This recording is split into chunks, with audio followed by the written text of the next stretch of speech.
This is the One Piece Podcast, episode 791 for the week of Monday, October 16th, 2023.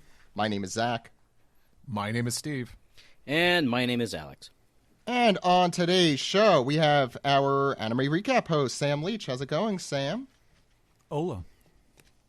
We have our editor joining us twice this week. We have Delaney Jordon. How's it going, Delaney? First time was an emergency join, but it's good, Zach. This one's not an emergency, so that's good. And emergency. Last but not least, this was an emergency join. I'm super thankful that he joined the last minute, and it's been, I think, almost like 2 years since we've had him on. Geoff Thew, also known as Mother's Basement. How's it going? Hi. It's going good. A little tired right now. Just came off watching all the anime for my seasonal anime list, which is 37 new anime. I had to watch 37. There's 2 that haven't come out yet that were just past the deadline, but other than that, I have been doing nothing but watch anime. I have done nothing but teleport bread for the last 7 days. It's been rough. You're okay? But yeah. I'm amazed. Like no one in here could be like, I relate, and everyone's just like, what the hell is an anime? Even at my anime height, I wasn't watching 32. Everything of the season. Yeah. Well, I mean, I only watched the first episode of everything, right? So it's not like it's still. Yeah. It's a lot. It's about 3 per hour. A little less than 3 per hour, so it works out to. You already released the video for it? Yeah, I just dropped it. So that works out to like 12 hours of just straight TV watching, nonstop with no breaks.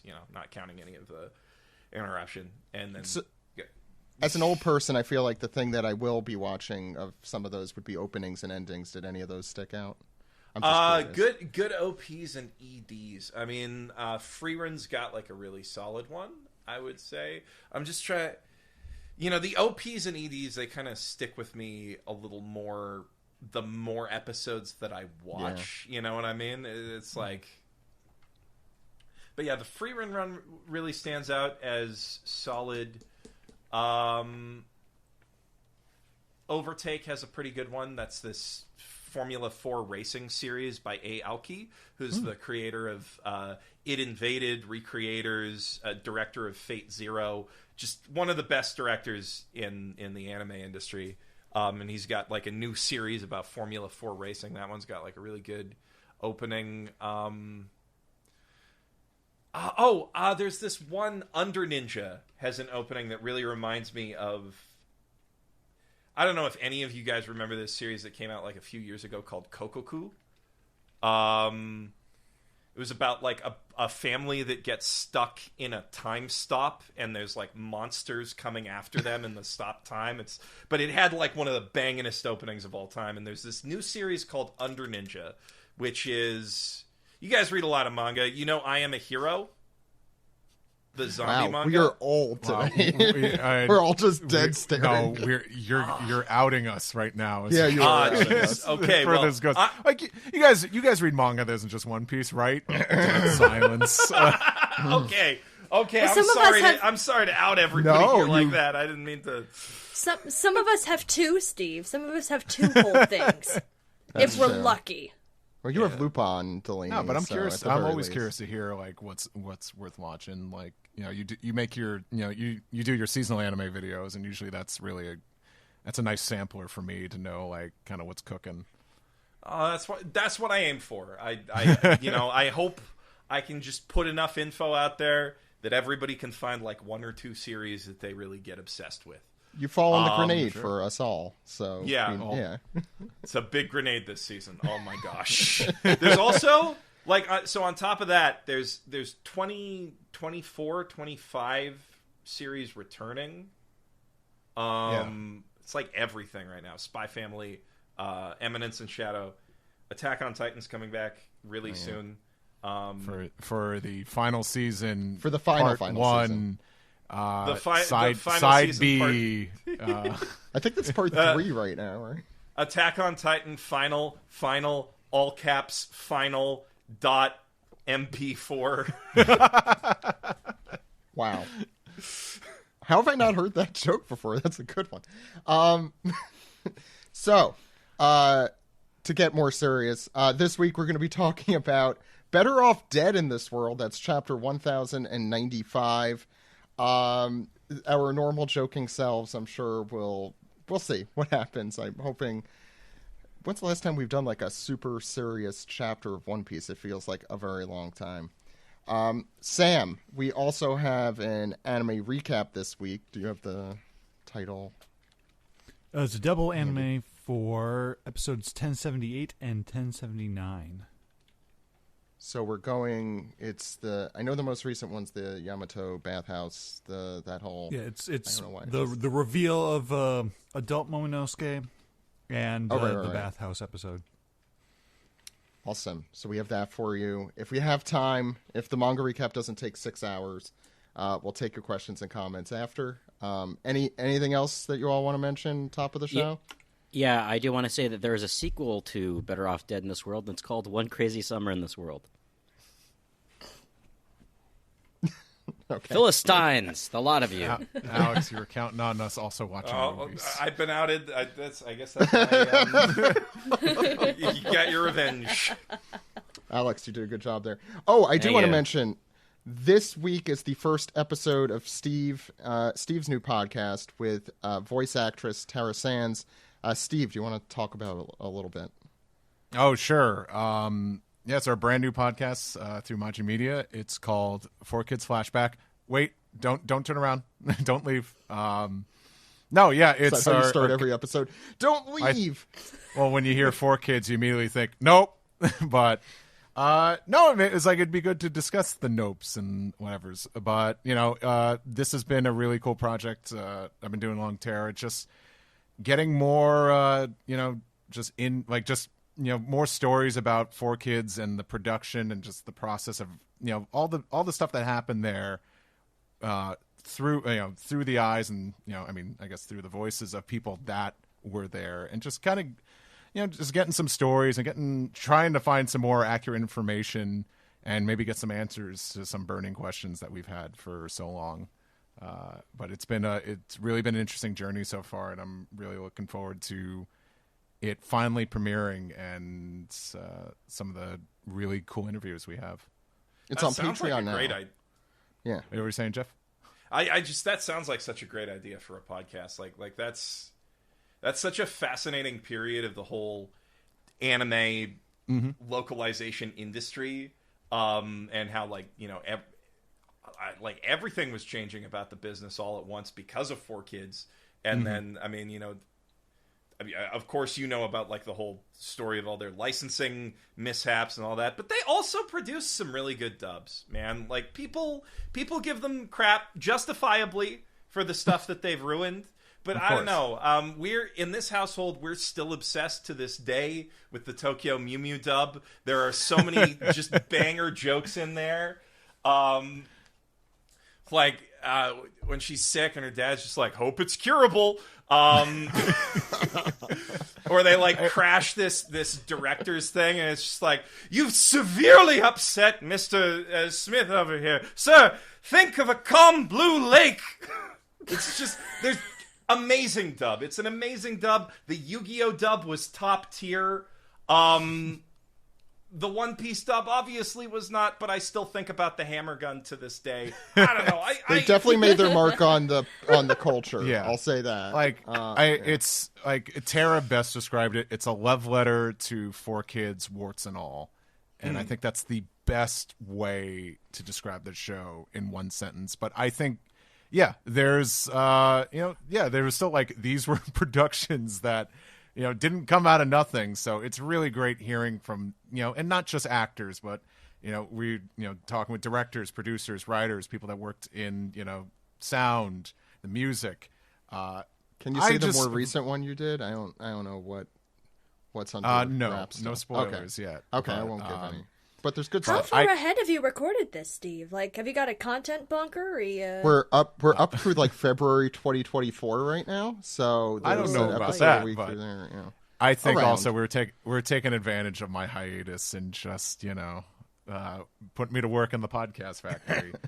But I just thought you're saying take advantage of your height, and they were asking you to reach tall shelves. Can you get those 4Kids DVDs from the top over there? They're all the way in the back. But how tall are you, Steve? This is an important. 6'4". I'm 6'6", so we. Oh wow! You've been unseated, Steve. Everyone's just like, Yurko is wow. outta here. I guess the it's sheep. my job to get the cookie jar from now on. Yeah, wow. I'm the sheep that got knocked out of the way now. Everyone's praising you. Wow. I don't ever want to meet you. I don't want to look up. I don't want to look up at somebody. I want Steve to look up I at know someone. that. Are you kidding I know me? that exact feeling. I had this you go your whole life. You're the tallest guy in every scenario. And then I met, you guys know Brennan Williams, Great Black Otaku. I know the of name is him. familiar. Yeah. I met him for the a long time ago on the con circuit, and he's one of the first guys I ever met who was just like towered over me. I was like, How tall was "That's it. he? It's if you over. remember? It's all over."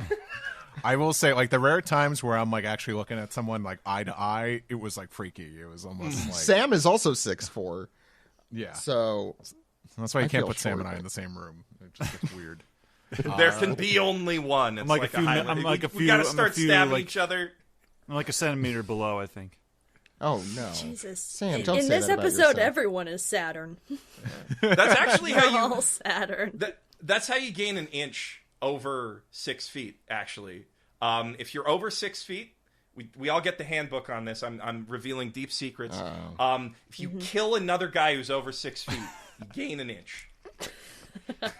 I think I'm good though. It's hard enough. Like Yeah, it's really inconvenient. Honestly, it's being hard enough. anything- Yeah, sitting in basic economy on a flight is like it's no fun.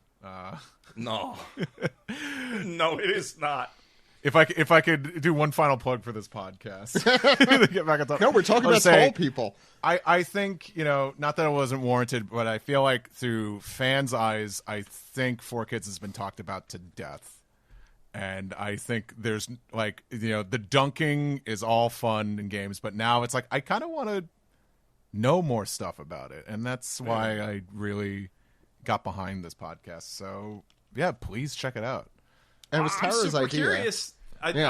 I'm gonna give it a listen for sure. I've always wanted to hear the behind the scenes of the whole everything that went down with the Yu-Gi-Oh brand, everything that went down with the Pokemon brand. Like that must have been some real drama.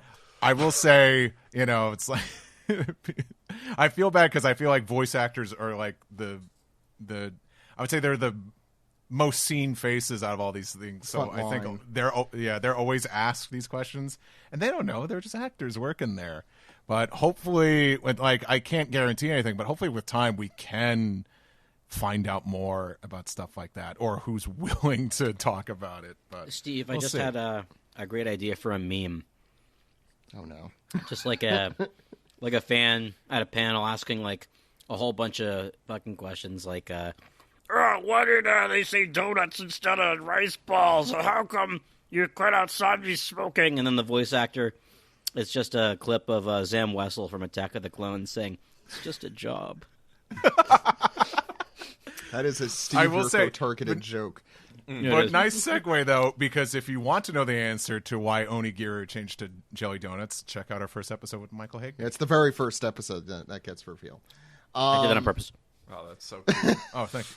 I mean, I'll say it's also great because you're hearing it specifically from each of the people, and you could put together the story from each anecdotal, telling of what happened. I have to listen to 30 episodes that have been recorded, so I need to. So I'm excited to do it, though. Have you talked to any of the musicians who worked on it? Yes. Okay, Can you 'cause say that that's- one? that's You like can. It's on our website. We It might be on our website. It is. Let me check because I don't want to give too much away. Before these things. I put it on, so it's there. Then you know what? Go to the website. Let's get some hits on that website. Yeah, you know what? Go to 4kidsflashback.com. See all the great ones. There are, for One Piece fans, one musician in particular, I'll give a big hint, you guys interviewed. That should be pretty self-explanatory, right? In keeping with the spirit of the 4Kids Flashback, Steve is engagement farming in much the same way a 4Kids advertisement might have gone. Ask your parents if you can go to the website and check out all the fun information and games. Fox, he knows what he's doing. More bad puns and fart and poop jokes, I think. I would have loved to see like the aftermath of that. Mom, can I go on this website so I can check out the fun games? Yeah. The TV told me to ask you first. I remember. No, he's an Egyptian god. I remember going to the Foxbox website to play like some like Digimon Season 3 Flash-based half-assed RPG that didn't even like work properly. Well, you got to take that up with Saban. Way back in the day. That does sound vaguely familiar. I got a Yu-Gi-Oh disc in a McDonald's Happy Meal, but you needed a password to open it, so I just never got past the title screen. The answer is fries. Pharaoh fries, and I was 8, so I never guessed. Okay. Man. Sorry, Jeff. We can just make this an episode of that podcast. I know. The whole...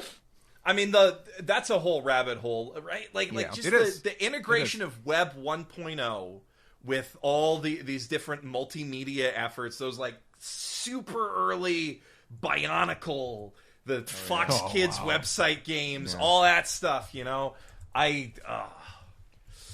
Kids today don't know what they're missing. Cartoon Network Orbit, right? That was the other one.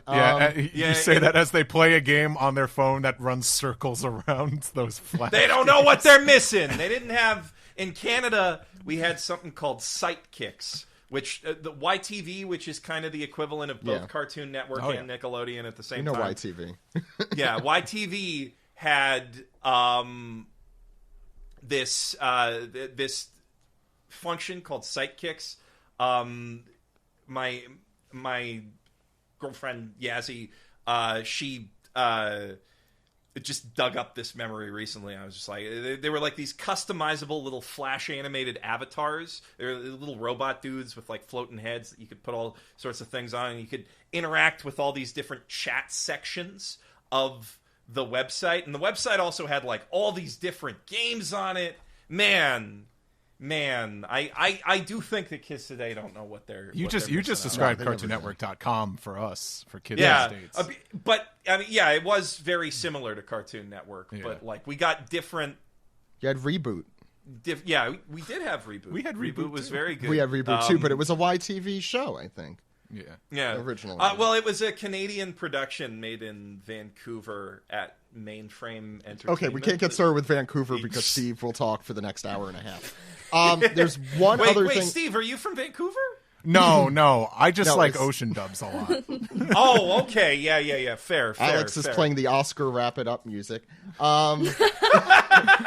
It's his sleeper agent phrase. Sorry. There was one other thing I want to mention before we get into the show.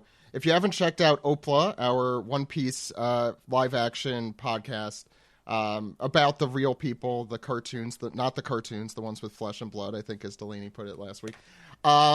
We were supposed to have Jessica Caldrello on this week's episode. That's the person who cast Iñaki and little Iñaki, whose name I think is Colton, on the show. She's going to be on the following week. I will announce here first. We are going to have the makeup and hair artist, specifically, I know, responsible for Buggy on that show, Amanda Ross McDonald, will be on. We're recording that tomorrow, so hopefully that all goes well, and we could have that for you on Wednesday. With that out of the way, please check that out, by the way, as well as 4kidsflashback.com if we haven't talked enough about that. Let's get into the manga recap.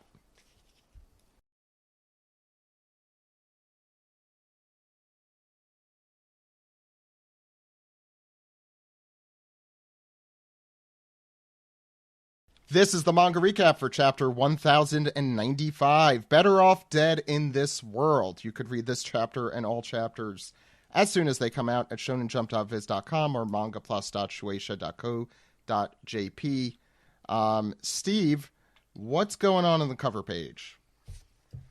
Well, it's a reader request from Nipi. It's Buggy chasing after a squirrel monkey that stole his trademark nose.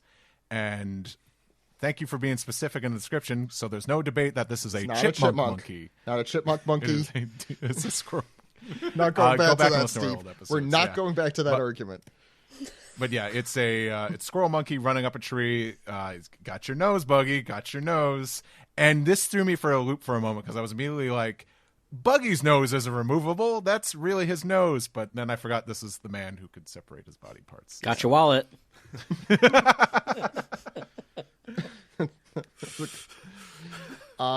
Any comments on this? I just started thinking about, like, if Buggy moves his hand, he's gonna be looking like Michael Jackson under there. Correct. So yeah, I always joke about how, like, if Buggy is so insecure about his nose, why did he make a circus themed pirate crew? I've also thought this. It's misdirection. And now I'm like, really okay, if he's so insecure about his nose, why doesn't he just take it off? Because he'd look like Michael Jackson. Yeah. It's just a different nose to be insecure about. Better a giant red nose than no nose at all. Is what they've always. I think it'd be. There's solutions to this. We have funny mustache noses with glasses. I think it'd be better if he he takes his nose off, puts it somewhere else, and then he Sharpie just draws a different nose on his face. Buggy just does not want a solution to his problems. That's true. Issue. Buggy does love to just sit in his problems and anxiety. Yeah, there's some undiagnosed thing going on with Buggy. Undiagnosed by doing nothing. And that's one thing. Undiagnosed. There it is. The one thing the live action definitely got right is how psychotic or how psychologically many maladies within Buggy. Yeah. Buggy's perfect. Such an in the live amazing action. He's amazing. Man, Jeff Ward just like as great as all the performances are in that whole show. I think Jeff Ward really stole it. I think everyone thinks that. Incredible. That's definitely. That's a big TikTok consensus. fan cams definitely do. Oh well, that I have heard about. He just gets it. He just understood the assignment. He did. Mm-hmm. Yeah, I think that's Sam. That's how you put it, right? After you watch. Well, my phrase was he invented understanding. Yeah. Okay, that's also true. And that's a hard assignment. We also have not. Delaney. We have not mentioned, and it's just going to drive me insane if we don't. I don't care for this monkey's eyes. The vacuumous void of the squirrel monkeys, not a chipmunk monkey, whatever the hell this is. Like a doll's eyes. Just, there's nothing there, and it's deeply disturbing. I will steal your nose, and then just. It's like looking into the face of Anne Hathaway. Yeah. Buggy's nose just looks like a big monkey eyeball. People have been mean enough to Anne Hathaway, Alex. Come on. Alex! I thought I was the first. No? Oh, I don't know. But you know what? I want on the record that I think Anne Hathaway is cool. Same. Anne Hathaway Alex aside. Blazing New Pants is an Anne Hathaway hater. Jesus Christ. I see it. I see it. You know, I thought she's a fine actress, but I think you can look into her eyes, you can see space. Like I thought it'd be like, yep, no one else is really saying anything. All right, moving on to the chapter. But here we are. We went from talking about Buggy's, undiagnosed depression, Anne Hathaway. Oh my God, this is a One Piece podcast. Who could ever predict whatever happens? I want to somewhat seriously preface that this should give you an idea. We're going to be going through some really dark material today. As I think I said at the beginning, it feels like it's been a while since we've had like a deep, dark flashback. So if we make jokes, it is not meant to be personal on any of the actual things happening. Sometimes it's a podcast. You got to make jokes. Jokes are part of the content. Yeah. You are here for content. You all understand this. Thank you, Jeff. Everybody, we're all friends here. We're all enjoying One Piece. I always forget there's an audience. There's the podcast, and then there's the podcope. Oh, wow. Wow, I'll write that down. Okay, why don't we get started, Steve? Now, Sure. 30 minutes in. Don't remind me. So we're on Egghead here, and we have a bunch of Marines running away, and we hear someone over a PA saying, St. Saturn has disembarked. All units but Vice and Rear Admirals maintain distance from Island Center. Avert your eyes from his holy form. And someone says, what? When did he come ashore? And how? And more banter here from the Peanut Gallery. It says, I've only seen them in portraits. What are those flashes of lightning? One of them says, the admirals themselves will act for a single celestial dragon, and these are the pinnacle of those gods. Or I think that was someone else finishing someone's sentence for them. I like that guy's O face. Yeah, that is a great oath. That's great. And these are the pinnacles Yeah, of the yeah, that gods. one's- I saw that I also like the immediately. guy, the Flintstones ass guy to his left. Yes. Also great. Yeah, I like that guy's whole everything his face has going on. He has been, I have to say, the last 2 chapters in particular, his random Marine game Odas has been A+. It's been great. because he can actually see them again. Yeah. I legitimately think that's true. Guy on the far left's first words when he was born were, hey, boss. You're going to be a mook. Sorry, we're looking for more of a duh idiot. 1 page. I also want to say we're going to be doing this manga recap a little differently because the part of Saint Saturn will be played by Geoff throughout. So get ready. I forgot to mention that at the For top. that last panel. Yeah, Steve, go ahead. We don't even know what he's going to do, but he sounded very proud. Yeah, we have no idea. And you know, Don't and hype it I up guess too much. I'm not a professional voice actor. Oh, God. Too late. Okay. Yeah, too late. Well, not with that attitude, you're not, Jeff. Aw, jeez, boss. I don't want to. And then apparently some of these Navy men didn't even know that like one of the 5 elders was even here. But we see some hockey lightning bolts coming from the center of Egghead, and we see like a big just an intimidating close-up panel of Saint Saturn here, and someone yells, "Bonnie, what have you done?" And this is probably Vegapunk yelling out Saint Saturn because he's the only one who knows who this is, and is the only one who followed up with the original manga known here of Knights of the Saturniac. Oh no, that's a terrible joke. Wow. That's a terrible joke. I'm sure you can workshop it. Yeah, I think and better pun. Yeah, you could get there. Just not now.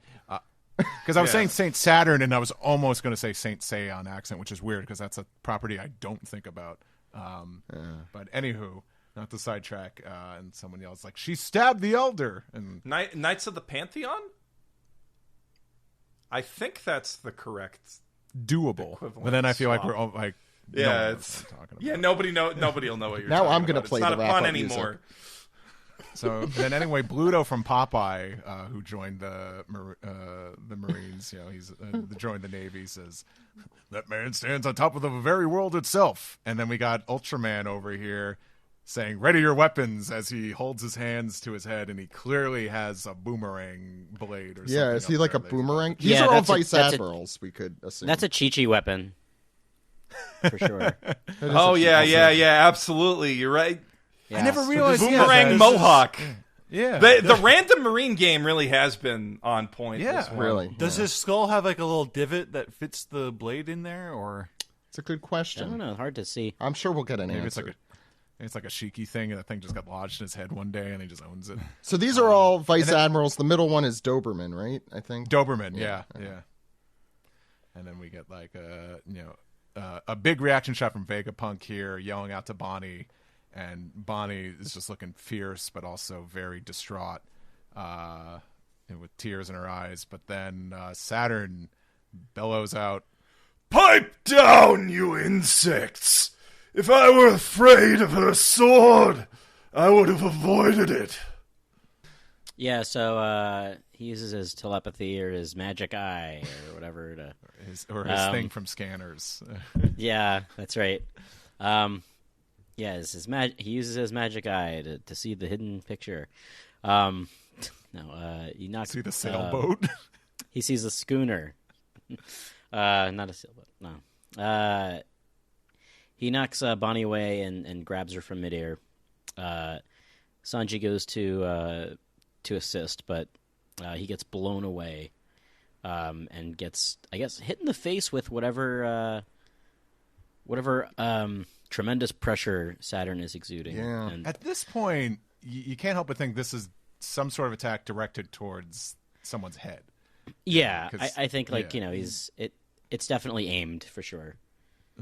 This is the same So- attack he used on that random Marine that is definitely dead from last week. So it's something with his eyes. It's when his eyes Yeah. do the vroom thing. Yeah, And yeah. I guess we're assuming it is devil fruit related. The fruit, again, we assume is the yokai. What's it? If it's a devil fruit. If it's a devil fruit. That's a good point. But the eyes Could have be it. hockey. It could I mean, be like the- something I mean, completely it looks new. like- Yeah. The ring kind of implies the awakening, like Lucci. Yeah, Yeah. that's true. Yeah. So the ring, like the ring specifically, that implies, I think, some kind of god.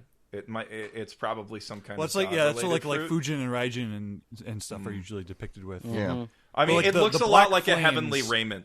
The Or- like black flame veil thing is like what Lucci had when he awakened his. I think leopard. Yeah. at this point, a lot of and we're not going to find out these answers for a while probably. But the question is, which things are his devil fruit? Which things are awakened, or whatever you want to call it? Which And things? he's part cyborg. Well, I guess if he's cyborg, then No, he's definitely. Well, he might be because he's the Vegapunk head of the would've done science. that, right? He is the godhead of science. And which things are just something completely different that the five elders have, some otherworldly power, like the pentagram. something I tied to kinda- Emu. Something tied to Emu, or I some do kind of ancient vibe power. with the idea that maybe they were all at some point recipients of the OPP fruit's immortality. Oh, that's interesting. We all, I mean, everyone. I think the idea of them being immortal in the way that they de-aging. I forget the term we used for that. I mean, I still subscribe to that. Anyway, Alex, go ahead. Yeah, so he pulls the sword that Bonnie stabbed him with right out of his beard, and as we see the sword, some dripping beard. blood. Yeah, we sort of see his wound, and then it sort of vanishes. I think he hair just got absorbed regrows. into his bounty-like beard, or brawny, depending on the brand that you prefer. With like a Frankie's freaking out. He goes, "Did the blood vanish?" Sanji's hacking and coughing and holding his face. He looks like he's bleeding from every orifice of his face. Saturn's got a pretty scary power. The Marines are running towards everybody, and one of them says, "Seize Vegapunk's group now while we have the chance." Saturn says, Wait, you fools! Don't be hasty. They cannot escape. Just ready your weapons. and they they comply and continue to run towards the people that they want to capture. This is rather sluggish work by your standards, Kizaru. And we see a panel of Kizaru just sort of he is completely prone. He's kind of worse for wear after his battle with Luffy. And he says, He's like holding his face like when Zoro was crying about Mihawk. No, I think Yeah. he has a migraine. I think Kind it's of, it's yeah. because his head is in extreme pain right now.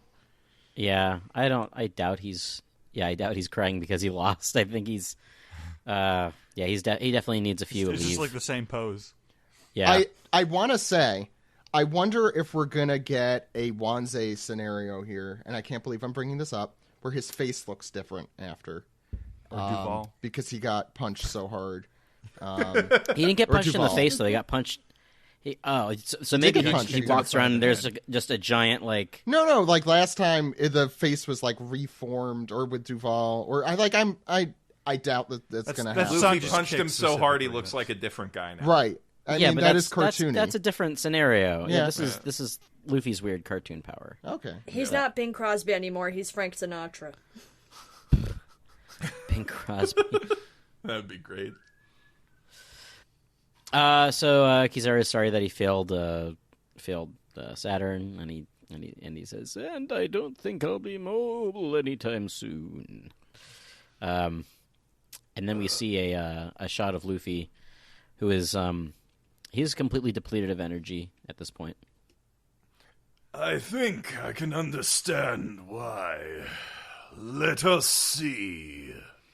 So Saturn makes haste in. I think I even mentioned this last chapter. Like, well, Luffy's like right there. Is he gonna get stepped on? And looks like he's about to get stepped on by Saturn's giant claw. As we move to the next page, Steve. But Luffy gets out of the way. Not due to his own volition, because Frankie unleashes a strong right and punches Luffy out of the way. Gotta do what you gotta I know. do. I thought that was pretty funny. Yeah. I love the whole face Luffy's making there. Yeah. So, old man Luffy being abused is going to be a good gag from now on, I think. Just knocking a sandbag around here. But then he also he keeps extending his strong right out to grab Luffy, and Saturn retorts. I see. A pirate crew that cooperates. I like that line. That's interesting. And Frankie is able to snatch Luffy, and he says, "So even the guys who rule the world want our captain's head, huh?" And meanwhile, while retracting Luffy, holding him ever so tightly in his hand, he's squeezing Luffy almost like it's like a rubber toy. This is all elder abuse. like a little tongue popping out. Yeah. I mean, he's not a rubber toy. It's like I was gonna say it's the one with the eyes that come out when you squeeze it, the weird one. And as we go through some of the opposing forces to Saturn says, Straw Hat Luffy. Jewelry Bonnie. We failed to anticipate your presence here. But if your fate is strong enough to escape this desperate situation, I would very much like to see it. Do you want to describe what's happening before I keep reading? Or sure. I can just... We get a wide shot here of Egghead, as of course, so many of these Navy ships are closing in. I think they're just really barricading it at this point, right? Yeah. Whichever. I really love these. I really love these thick palm trees here. They're just very unique. Not you like think a here in Buster Southern Call California. is going to get announced? Probably. Are we even still afraid of those anymore? No, this is. I mean, Galleon, the Frankie family, survived those. They said it was already worse than a higher level than a Buster Call. This specific thing because there were Buster Call times many on. more. Yeah, there were many more vice admirals. There's an admiral, and there's a celestial an dragon. actual elder is here. But I guess they want to protect the facility, don't they? All the technology inside, they don't want it destroyed. It's complicated for them. It was those specific things, right? The factory. Kizaru had a checklist. Yeah, it was a checklist. 3 things that need to stay intact. York and one other thing that I can't remember. Go ahead. Oh, or was And you, Vegapunk, your betrayal is most disappointing. But your great service to our military is appreciated. Which of you should die first? Tell me, from least to most painful. I want you to die with nothing but regret for your rebellion against the world government. And I just want to point out, just like the hypocrisy here, saying calling Vegapunk a traitor when it's like you were going to kill him in the first place. I think. It's what a bastard. I also they rewrite history as they're making it. That's their whole I mean, I also like the line here. Great service to our military is appreciated. That's the no offense of these high level political situations. It's just very bureaucratic of him to ask from most to least painful. Like who's going to suffer the most? I'll do least. There will be Least pain, to but it's on a spectrum. I'd like the least amount of pain, please. we go to the next page, and I'll let Saturn speak in a second, but we see this is from above. He is gripping Bonnie in one of his many hands as he says the following. Why is it that human beings feel the need to do what they are explicitly forbidden from doing? Bonnie yelps in pain as he seems to squeeze tighter, and Sanji's like, no, stop. He's little, that's why I'm imagining he's not really as emphatic as he probably is. Anyway, we see Sanji, Frankie, and Vegapunk. They're all lying on the ground here, it looks like. Sanji asking, can anyone else move? Frankie saying, no, I can't. It's like I'm being held down. And Vegapunk saying, if this is not science, then it must be a devil fruit power. And then I don't know who specifically is saying, oh no, Bonnie. But it could really be any of them. As Bonnie, I love this little panel, specifically. Just the face she has here is viscerally, just, I don't even know quite the word to describe it, but pissed off. Yeah, there's like a level above that. Saying you killed my father, Saturn. And Saturn responds. Mm-hmm. Kuma, you mean? He was born into a slave caste, descendant of a clan that once committed a grave crime against the world. The last survivor of the extinct Buccaneer people. We see Vegapunk shocked, which, considering Vegapunk and Kuma seem to have history, is interesting. Even Bonnie looks shocked, as throughout the rest of this, basically, it is Kuma and Bonnie talking in the past, overlaying what's happening in the present. So in the present, everyone aims their guns. All the Marines aim their gun to shoot Bonnie, which they better not miss because they will hit Saturn if they miss because he is holding her high in the air. I think he'll be fine. No, I know, but he probably would murder them. Don't you think? If a Vice Admiral hit Saturn, I think he'd be fine murdering them. Anyway, and we get the dialogue over this. Kuma saying, Bonnie, ever since I was a boy, I wanted to be a hero who could save the imprisoned and suffering, just like Nika, the warrior of liberation. Bonnie responding, Nika? That's right. He's my idol. Kuma responding. And meanwhile, aim for the head, men. As they pull the trigger, not pull the trigger, get the safety off or whatever. I don't know gun terminology.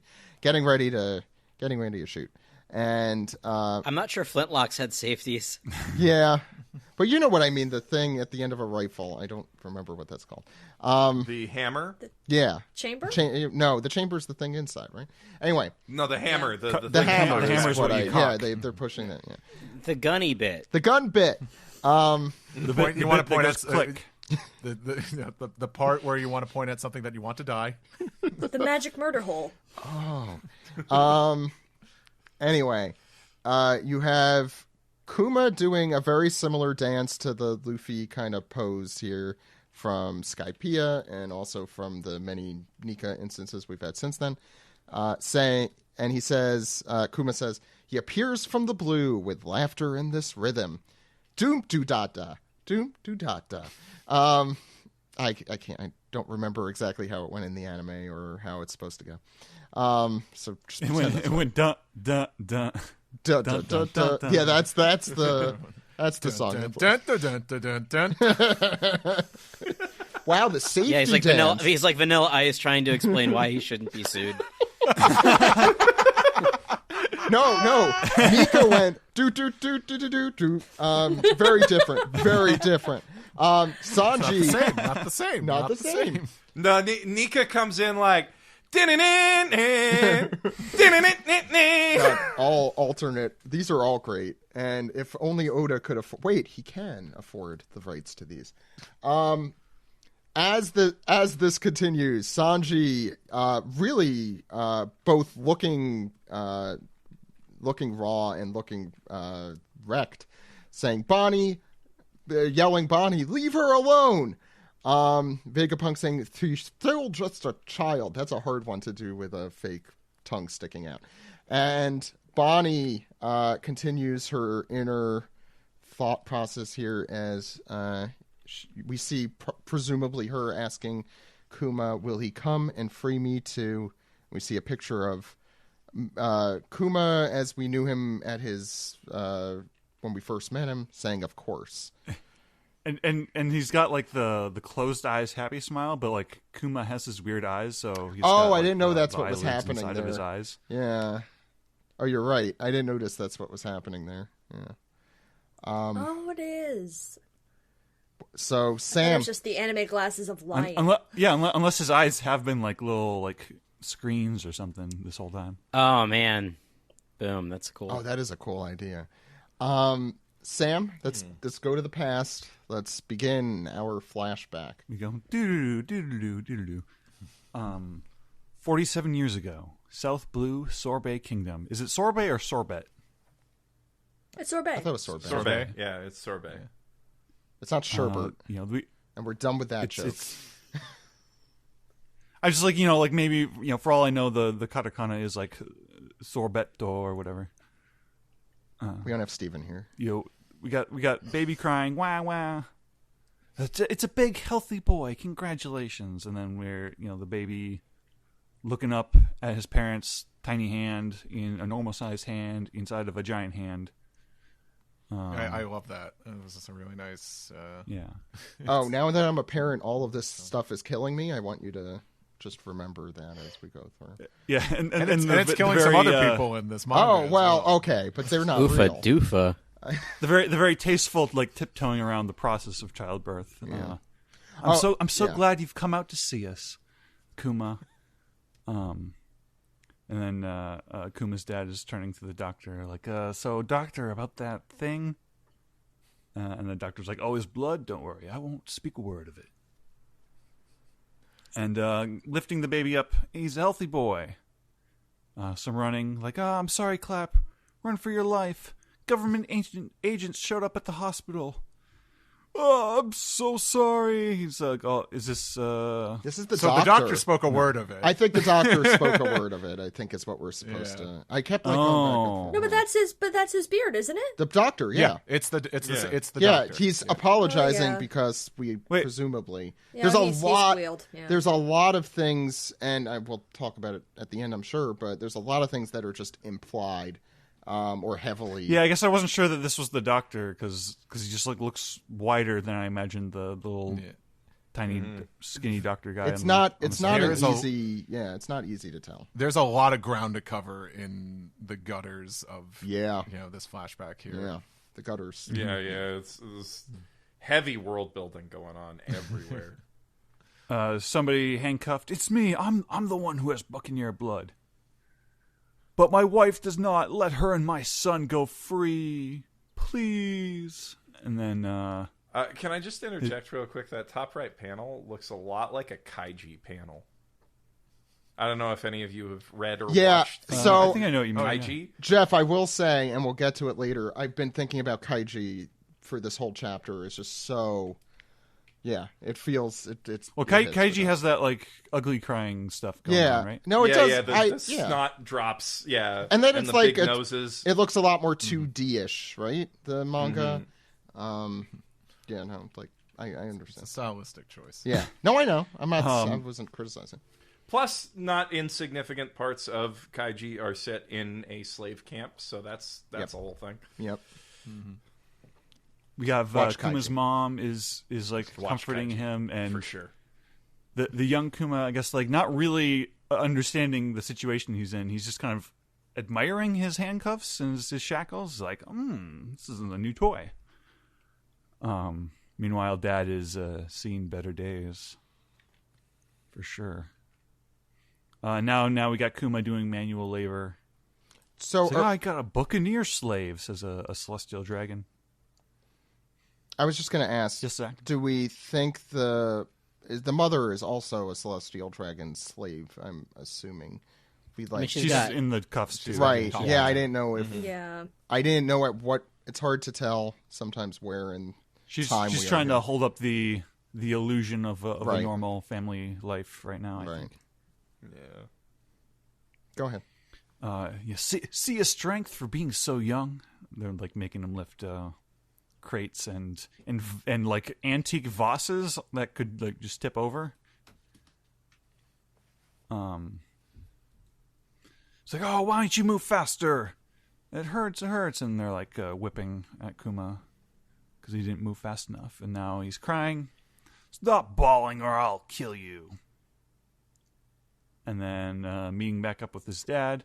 Oh, hi, Kuma. How are you doing? Hi, Dad. My master is so kind and gentle. I'm so very lucky. And then sitting down on the step with him. It's like, your mother's dead, son.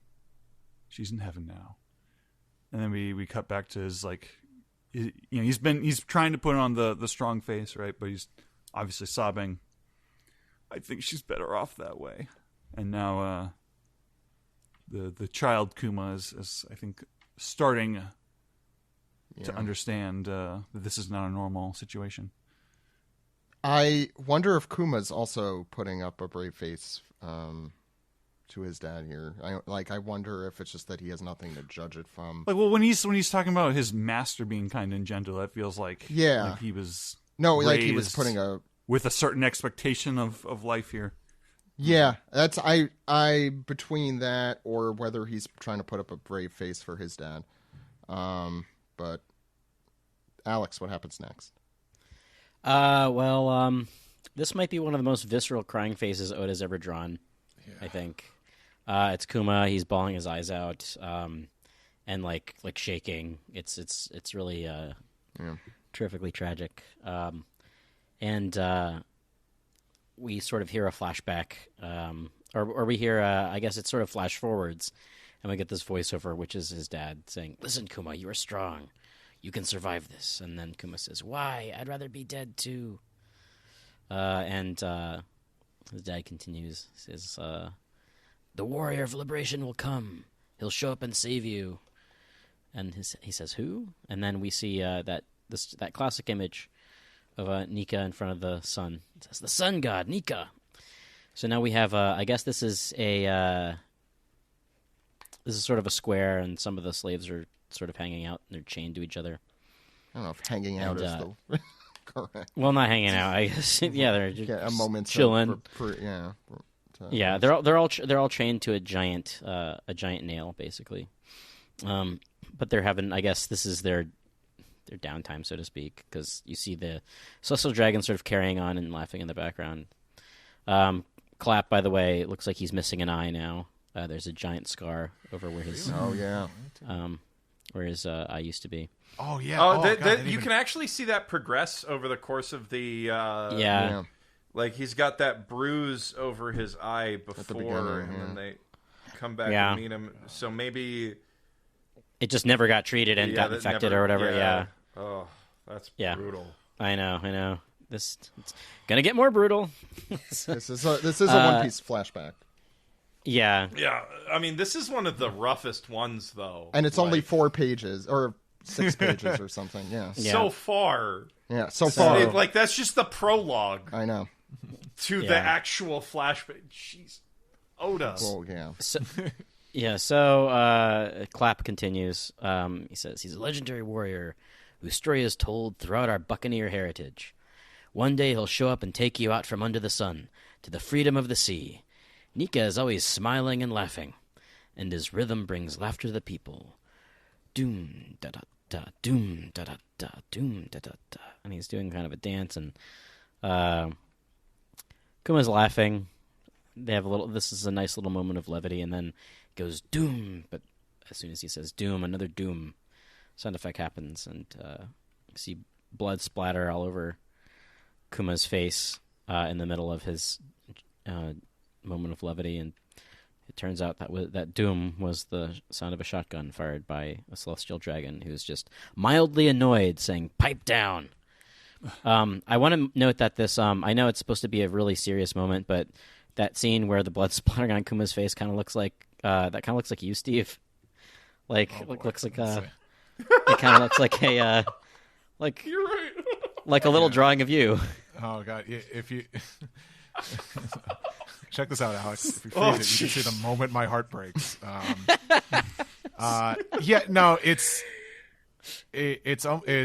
tragically humorous with just they're just having a conversation and just all of a sudden, boom, he's shot, he's dead. Just like it's understated. Like it was so unimportant to the celestial dragon.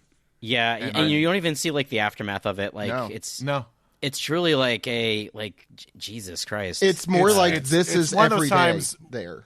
Yeah. Or just like, just how like life could be taken away in an instant. Yeah. Like, Yeah. But I mean, it also a lot of times for no rhyme or reason. Also makes sense. He's like, he's speaking of like forbidden knowledge, right? Well, no, I think it was at this mild point it's annoyance. just annoyance. Yeah. Yeah, it's coincidental. Like when I was first reading this, I thought, oh, was he silenced because he's talking about that? But no, it's just the celestial dragon's a piece of shit. Yeah. That's an Which is understatement. Which is almost like it's worse. It's worse. It is worse. Yeah. Yeah. I mean, it's bad either way, but it's worse. Some further details here that are really sad. You can see like it's his Kuma's back. You can see all the whip marks and stuff. It's his tattered clothes. It's really.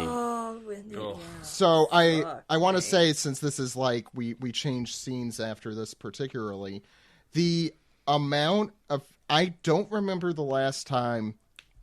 Sorry. That Oda has put this much character in Kuma's dad specifically in 3 pages. Like this relationship like develops. We just have read 3 pages. And it's so devastating. And the understatement of it, Steve, I think you put very well. That it's the commonality of what's going on in each of these little panels. The Gutter's doing the work, I think, as you said, that you know this is just every day of this kind of level of torture, worse than hell. What? Yeah. And it means we still, this isn't even like the meat of Kuma's story. Like this is no, we know like the because we were all thinking, oh, the backstory is with Kuma and Bonnie. Yeah. So this is just like this is the prologue to this is the This appetizer. is the taster. Yeah, it is the banality of evil always with the celestial dragons, because the elders and Emu and whatever, they've always got like plans and motives, and with celestial dragons, it's just, man, the monarchy are petty little bitches. Like it's. I think the most brutal part of the whole the flashback so far is probably when he says, "Hi, Dad. My master's so kind and gentle. I'm very lucky." Like that's such. Yeah. You know, the coerced speech, the fact that he can't even like own his own thoughts and opinions about what's happening to him anymore, or he'll just get it worse, is just it's brutal. It really harkens back to the stuff with Koala during that that flashback. It's like, "Hi, I'll do anything to help you. Please don't kill me." Like just repeating over and over whatever to say to survive. It's like, Jesus. Well said. And something I just want to add before I forget about this, because we're talking about how brief this little flashback is, and like how like everything in between the panels is doing the work, but like a great motif here, and I'm glad you guys pointed out, is like the scar over Clap's eye. Just you see the passage of time, because we see him when he's just fresh face, and then we see big lump, and then the scar. So like, okay, this has been happening for a long time. So what I'm trying to figure out is, has Kuma been a slave his entire life, like since he was a baby? Like how much time has passed since, like, I guess the agent showed at the hospital, but I'm not sure. Like it looks when we first see like, Kuma in shackles, he looks like he's a little older. Than, I think than that's just a baby. when I think that's the initial, because Kuma looks fine there. It was. I mean, it's relative, but yeah. Well, no. I mean, he's not physically hurt. In that first panel with his mom, and his mother is not physically hurt. His father obviously not the same scenario. So I have to assume the doctor, for whatever reason, and I'm sure we'll get it somewhere in an SBS or something, told the government because he was coerced or for whatever reason. Later on, if he's like if he's been like their like local doctor for a while, or I mean, it is possible, and I believe that, considering we see this doctor in 2 panels, that this doctor was probably telling the truth as far as he knew it at the time, and then something happened because he's obviously despondent about having to have done this. Yeah, that's my impression. Yeah. Sorry, Alex, you were going, right? Yes. So we sort of flash forward, I guess, to I guess this is what, like 9 years later. So it's 9 years after years he later. was. I'm sorry, it was 11 years after he was born. But Yeah, it's probably soon after the events we saw. Soon after this, yeah. So little Odabox says 38 years ago, West Blue. And we see the Celestial Dragons are all gathered in a particular area, and there's a big dais with several pedestals featuring treasure chests, and there's one Celestial Dragon that's speaking above the others with a sword raised. And he's saying, "You have waited 3 long years, so now it is time again for our great sport, the native hunting competition. Our arena this time shall be the unaffiliated land of..." Drumroll, please. Don't read it backwards. Yelav Dog, God Valley. What do you think General Store means? Well, Thank you, Sam. I think it's the name of a Navy official, actually. Maybe it's Feral Store. Oh no, it's Happy Store's father.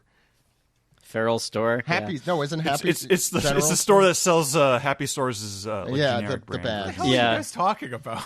Isn't that the Yeah, name? I'm so lost. Isn't that Top the name panel. of Jesus Burgess's? Happy Store. Yeah. It's his alias. No, I guess so. I guess they're at God Valley because I highly doubt you would need a general store on Marie-Joie. Yeah, no, I think that's so. God Valley is in West Blue, then, huh? Yes, Guess so. Apparently, Yeah. That's very surprising. Yeah. Yep. And then, so we actually get a look at God Valley. It's actually not the words God Valley Emblazoned behind the it. ocean. Yeah. That's right. No, it's actually it looks like it's a giant mountain cleaved in twain. Yeah, that's interesting too. Perfect So for shooting womp rats in your T16, right, Alex? Yeah, they're not much bigger than 3 meters. So, by the definition of valley, it's a very narrow one. So Hope Luffy doesn't get stuck in between it. Oh, and, God. Oh my god! Zack- Oh my Zack- god! It's in the West Blue. Like- He's not going there. like giant Gear 5 Luffy No, stuck no. in between the. Yes, but no. This mountain's getting destroyed, and we'll Stuck talk about between a god and a valley place. I don't know. Okay, I'll write it down. So Stuck between God and the Valley. so looks like there's also fireworks going off because this is a glorious occasion for these shitbirds. We hear them go rah. The Celestial Dragon continues and says, "This place, which has the audacity to name itself the Valley of God, possesses ample natural resources. We will hold our customary manhunt here and claim this island for the world government." And we see a whole lot of Navy ships there that are docked on the outside of God Valley as well. That's so an interesting thing about the panel here is it kind of mirrors the arrangement of the ships going up to the big mountain. It kind of mirrors the earlier panel of all the ships surrounding Egghead. Yeah. And I think that's a neat, efficient storytelling tool because it tells you everybody on this island is approximately as effed as Luffy and them. And the people here probably don't have powers. Probably not. Probably Probably not. they do not have the power of the sun god. They have the power to complain to DoorDash. I'm sorry, Sakazuki.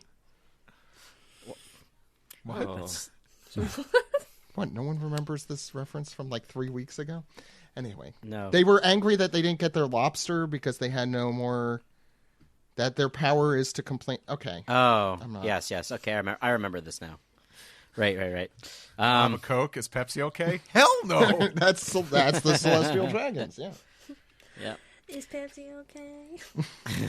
Fuck shit. Oh, I was burned down. So, in the midst of this, the king of God Valley has a few things to say about this. He says, "How dare you?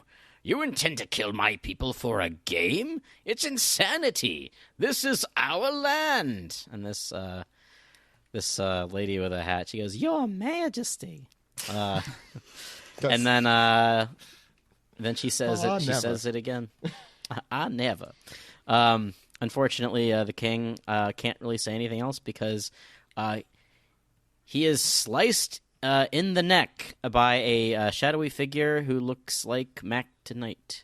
And I guess this whoever this lady is, whomever she is, she goes, "Eek, Your Majesty."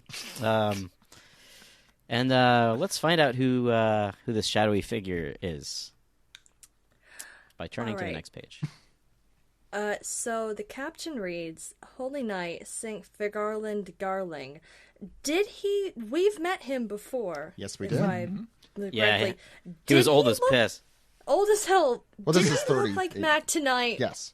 Well, When he had a beard that completes the crescent moon. Yeah. completes the Mac tonight. Here he look, just has a okay. really ridiculous pompadour. He does very alfalfa adjacent. He does kind of look like a dork right here. I mean, he is. Well, not Well, I even mean, that. the ladies don't think so. No. So I ain't no lady. you hear Not You the hear the ladies in announcer. spacesuits. not the ladies in spacesuits, the Who's down in Whoville over there. They're the Manga ladies auxiliary over there. You hear the announcer say, "Oh ho ho, not so fast, Saint Garling, no head starts," which I don't know is supposed to be a pun, but everyone gets a big laugh out of that. Garling just dead silent. He's just like, I just made that up. I just made that up on the spot. It's on spec. He's already struck down the king of the natives. Heavy favorite Saint Garling will start with negative 10,000 points. And everyone is still, delighted by this, just swooning over him. But Garling just says, "The handicap will make for better competition." And he sheaths his sword with a big sort of So full killing body reveal. kings is bad for the game. No, it's because he did a head Good for start. him. He went before Yeah, they were He supposed to. did it before anybody else had a Yeah. chance to kill the guy. Oh, They hadn't I see. pulled the starting. Oh, Yeah. it's like how you get like you get like a point buff in Go if you go first or something. Yeah. Or There's He one jumped thing the we line. can't stand for If you is go second. Yeah, unsportsmanlike he jumped the line, conduct. so Sam, he I got think it's penalized good- by the points he would have won. Sam, I think it's good that you don't know the manhunt rules of play. I'm happy about this. Personally. I mean, think most- everyone's got their house rules. Now I'm not happy.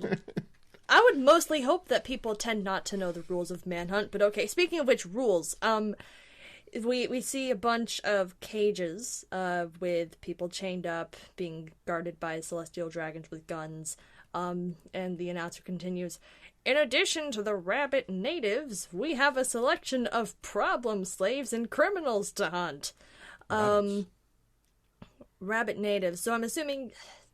God, maybe you get less points. Yeah, I think they for the mean. I natives, think or they is mean it- it's just. it's a tier system. Yeah, I mean it's like the Oh, slave yeah, I auction think- house. I would think. Oh, see, I thought these were They're literally like referring rabbit-looking.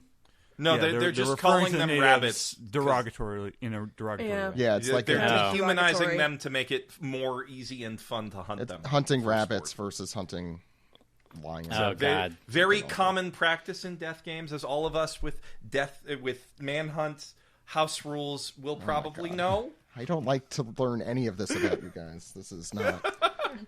I am. Hands off the table. Yeah. So your house rules. Do you leave any like weapons around for the prey to pick up, make it more interesting, or are you more of a they got Alex? forage Have for themselves? you ever got into the type Star Trek household? Voyager episodes, right, with the hunters? No. Okay. No, I have not. Okay, you have a few seasons. Go ahead, Delaney. We do see Saturn, but Saturn sadly has no lines. He is just being told by a gangster-looking man behind him, saluting, who says, "They've got Doesn't look the a day escaped." younger. It's a cipher pole. Day looks younger. like. He does look. Oh, he is cipher pole. That's right. You're right though. That Saturn looks precisely like he does now. Yeah. the same dude. Has not aged a day. And so the cipher pole guy says, "They've caught the escaped child, sir, the Buccaneer boy." And we move to the next page, where he is being dragged back through the valley, presumably, yeah. Sorry, Delaney, to interrupt, but a fan of ours on our Discord pointed out that if you jump back to chapter 1074, you find out precisely what happens in this little gutter between page 14 and 15. And this is when Bonnie entered the scene and saw Kuma crying, and then seeing the two coming over to him saying, you get back there right now. If you escape, they'll kill every last one of us. And then beating him unconscious, essentially. So that Forgot about is... that. Thank you for that reminder. I thanks to our Discord, whose name I will hopefully find in the meanwhile. So we see that scene playing again. Damn you for running away. They're going to hold all 10 of us responsible for you. If you escape, they'll kill every last one of us. And Kuma's just out cold. They're dragging him across the grass. But in the next panel, we see a figure hanging over the horizon. And we hear a familiar laugh with a big old bam over him. Hey, hold it right there. You must be the grand prize, the Buccaneer. No wonder you're so big. Some voice actress is gonna have to do this in a few hundred episodes. You got giant's blood, I hear. And Kuma just is like zoned out. He don't fucking know. And we have two characters. We have Ivankov, if it wasn't a pair, young Emporio Iva, and a new character, both labeled as slaves, but we have Jenny, who's eating a big old stick of meat, looks a little similar to Bonnie, and also not the Stellas, one of the Vegapunks, same kind of hair, York? but definitely not the same. York, York. That's interesting. And she says, "My bro's pretty big too, huh?" Well, the hair is and supposed to be like Atlas, I think. Yeah, Atlas, yeah. What's the big one? Which Atlas? Atlas is the what's big the one. cow colored hair girl? Yeah. Atlas. I think that's it's Atlas. still Atlas. I don't remember. No, They all we're got telling killed Sam. off so quick. Atlas is fine. Oh, Yeah, this Atlas was is also there. for my benefit. Earlier in the Yeah, chapter. okay, it is Atlas. Thank you, Sam. So I've Jesus. I was trying to remember Edison Iva says Edison looks more like an Atlas. Okay. Yes. Oh my god. God damn it! No peace in this house. No. Only my face. Hey, shut up! Look at all those gloomy, miserable faces. Will I choose life? What about you? And we got a to be continued at Until the end of this chapter. 2 weeks from now. 2 weeks. Oh, by the way, Steven had mentioned I was in, gonna- like a chat earlier that Yeah. when Jenny refers to Ivankov as bro, it's as an aniki versus Nissan. So aniki, of course, means like a Like the way the Frankie compatriot. family talks about Frankie. I actually Yeah. want to mention a few translation notes, we'll call them, from Steven, since this feels like a good time. Also, thank you, Wisdom Pythagoras, for finding the chapter. I will properly credit you here. Stephen Paul says, Stephen Paul asks, He said the main note from the chapter would be that the term buccaneer used by Oda is taken from the historical term and is new to the series. You'll have to ignore the fact that it probably pops up in the earlier translations, which it definitely does. Because I remember Garp using it in Impel Down when Viz was first starting to catch up. Anyway, that's... Yeah, I'm sure some cheeky dumb on Twitter will... But no... Viz exactly. did this. Yeah. But know that has not been used by Oda, the word buccaneer. Based on the context... Buccaneer... Yeah, because in... it's in katakana. Historically, buccaneers were pirates, those, right? like... It's just another word for sailor or pirate. Sorry, I was thinking of, like, the term for, like, what our real world, like, Seven Warlords were. Like, those are privateers. Those are privateers. Privateers. My mistake. He goes on, based on the context, it should be clear that it is a proper noun and refers to a bloodline and is not just a synonym for, as we said, sailor or pirate. Said he could have used an alternate spelling. Buccaneers are a football but it's team. literally just the historical word bacania. Sorry, I'm just reading what he said. Here I go again. So I wonder if they're any relation to Captain Buccaneer from Full Metal Alchemist, and it's all... I also connected. thought of him. I also thought of him today too. See, what I was thinking was because Kuma is like a robot. I guess that makes him a buccaneer automaton. Badum-tish. That's a very That was portmanteau-ish. Yeah, like Nier Automata. Anyway. Yeah. Buccaneer automat. Yeah, I get you. You were See? Dean Shimada. Buccaneo. Buccaneo, yes. I think those two... Got sunglasses. I think those were the two notes that I had from Steven. So we could go through the chapter. Geoff, I want to start with you. Okay. I mean, I thought it was fantastic.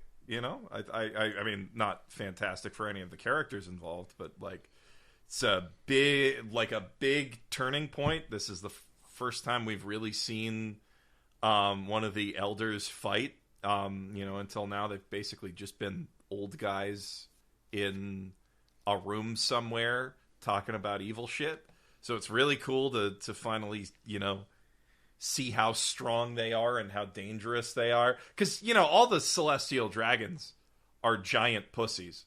So it's like, it's interesting to see that at least some of them can, in fact, kick ass when it's called for and don't just need the Navy to do their dirty work. The like brutality of the slavery that comes through in the flashback is just, I mean, yeah, this is like the most emotionally invested I've felt in like a brand new, just introduced character in One Piece across like so few pages in a really long time. It's cool to finally see God Valley. I mean, like that's all obviously set up for the next chapter, so it's not like all the impacts already happened by the time we get to the last 3 pages. But I'm excited to see how the gang got together as a revolutionary army, because it kind of seems like this is going to be the backstory for that. Kind of makes you wonder, because this is the God Valley incident that's being set up, right? So, Garp must be there somewhere. Maybe he brought his son with him to just, to a ordinary naval operation protecting the celestial dragons while they do, just a fun little assignment. Maybe he's on one of those ships and Dragon sees what's happening on the mainland and just decides to start a revolution. Who knows? This is a lot. Come on, boy, I'm going to teach you how to be a good Navyman. Yeah. Well, I mean, watch closely. You really got to think about like the fact that he's named Dragon. So that must have been like a choice Garp made, like when he was, full-throated, believing in the world government, probably before he became as jaded as he is now. This is a A lot of That's a good question. No, that's I never really thought about. I mean, because in Japanese, like celestial dragon, it's Tenryubido. It's But I'm curious if there's any relation. I never really thought about that. It's like it's of course it's more apparent in the English version because it's localized to celestial dragons. I never thought about that before. That's it just popped into my head when I was like, well, maybe like this would be the time when all of the revolutionaries are meeting, and it would make sense. Garp tried to do that with Luffy, but Luffy wouldn't play along, so like it would make sense that he tried to do it with his son too. I don't know. It's really getting my brain going. There's so much happening in this chapter. In both time periods. Like it's a big turning point, I feel like. Anything That's else? my okay. thoughts. I like the design of Elder Saturn a lot. I want to see the others in their transformed state because I'm sure it's going to reference either different Japanese demons because he looks like a Jurogumo, I think. Ushi, isn't it? I forget. No, that. it was Oh, we talked about it last week, right? Yeah. I don't. He looks like some kind of spider god or spirit of some kind, and that like I'm interested seeing the symbolism with all the others because that'll help like make sense of the overall theme and idea behind them. You know what I mean? Yeah. Sorry, I should say Gyuki was what we're thinking of before That's someone it, corrects us. Yep. Okay. Yep. The Ushioni. Ushioni. Ushioni, That's what I was okay. thinking. Sorry. Cow demon. Sam. Good chapter. I have a couple like pins in the story right now that I'm still kind of waiting for. I'm waiting to see what like the full resolution is before I like know how to feel. And one of those is the whole kind of like concept of like the family member who's putting on a strong face and like doing a little funny dance is their kind of iconic symbol of that. Like that's getting kind of repetitive for me. Like that's been done since at least like Fishman Island, and that was done in I think Odin doing his like fool dance for Orochi is similar. Maybe it's on purpose though. And Yasu's similar. I mean, it definitely feels like it's definitely like a motif at that point, right? Like it's definitely evoking Nika. But like the Nika stuff is hard for me to feel invested in because like I'm still kind of waiting for the whole Luffy is a god thing to be like saved for me in the story. Because it's like kind of took it too far for me to enjoy without like some sort of catch to it, and then the other thing is I'm wondering, so like the celestial dragons are so cartoonishly evil, right? Like they're so extreme on that end, and like the thing I'm waiting for is the elders and this Garland guy and Emu and the admirals, like they don't seem like they're motivated by lifestyle per se, like the like that comes with the territory, but that's not the thing they specifically want. And I'm interested in seeing what it is that they want, or what it is that they're protecting about their way of life that enables the celestial dragons. Because right now it like doesn't make sense that these like old men who have like all these like serious opinions about the world are just like so casual about I mean, I guess like it does make sense, but like it still feels like it's unsatisfying right now. The people who are like above the celestial dragons, I want to know that it's not like there's something else there. I feel like there has to be. Yeah. I mean, I know in the SGS also with Stephen and Greg, we've talked a lot about the idea of when we get that 800, the Void Century flashback, whenever that happens. Mm-hmm. And I feel like that will contextualize the cartoonish evil maybe a little bit more. Like I don't need like an explanation why like Or- the your average celestial dragons suck because they can just suck. Yeah. But like the people, They're billionaires. the more serious members who are like kind of playing the game and moving the chess pieces and whatnot, like they feel like they have some motive. Yeah. some motive outside of that, or something that requires that. I mean, power is certainly one, but I agree with you. Yeah, in that regard, it's always just seemed to me like they just sort of wish to keep themselves at the top, and any sort of action they make is just to deter anybody from challenging that. Yeah, I think that's definitely true.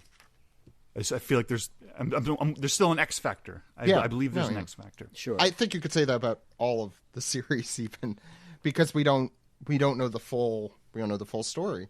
For this particularly, we're at the very beginning of a flashback too. I agree. Sam, anything else? Yeah, so I'm super excited. Like, if this is where like the God Valley incident happens, so like we're gonna see Garp and Roger show up, and Rox. This would be where we see Rox's face for the He first better time, not I'm be guessing. looking like an ink guy the entire time with no definable that features. would be frustrating. Oh That my would be God. so frustrating. Just like make it happen here if it's going to happen.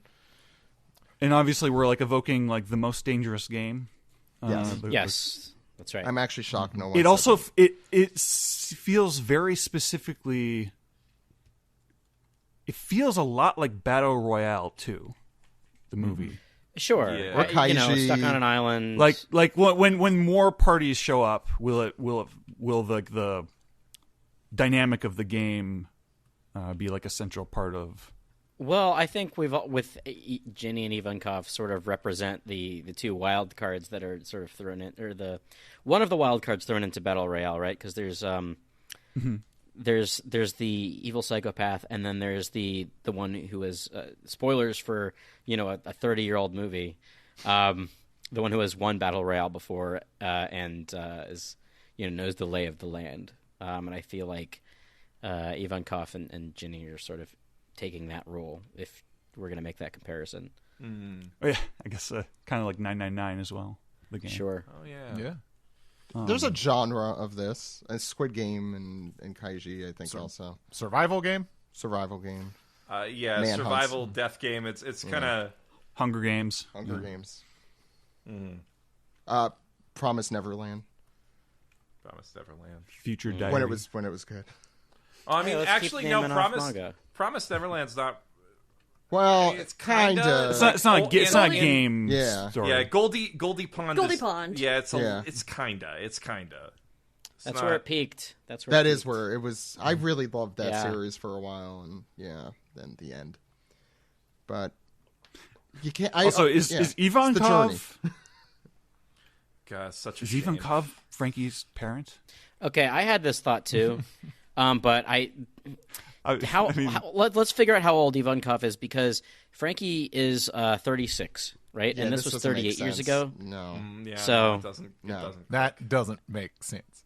Yeah, But- although they may come from the same lineage, because Frankie's got his double butt chin and Ivankov has his penis chin. So I feel like that's I don't. I mean, I don't know. we are still waiting to learn about Frankie's parents. yeah. Yeah, but the some timing point. doesn't really make sense. I The heard. timing doesn't make any sense. If, I mean, for like Ivankov this to be is a parent. entirely extrapolated by the Speedo, but I mean, yes. and the pose is sort of similar. Yeah. Well, that's and even It really- pose. Ivankov's always had that Yeah. pose. Yeah. I do want to say, since we're talking about familial ties, just first of all, Shanks's dad, Fingerlin Garland. It's Shanks's face Yep. with the ridiculous hair. So like no, double. is it confirming Are we Shanks- it. saying his?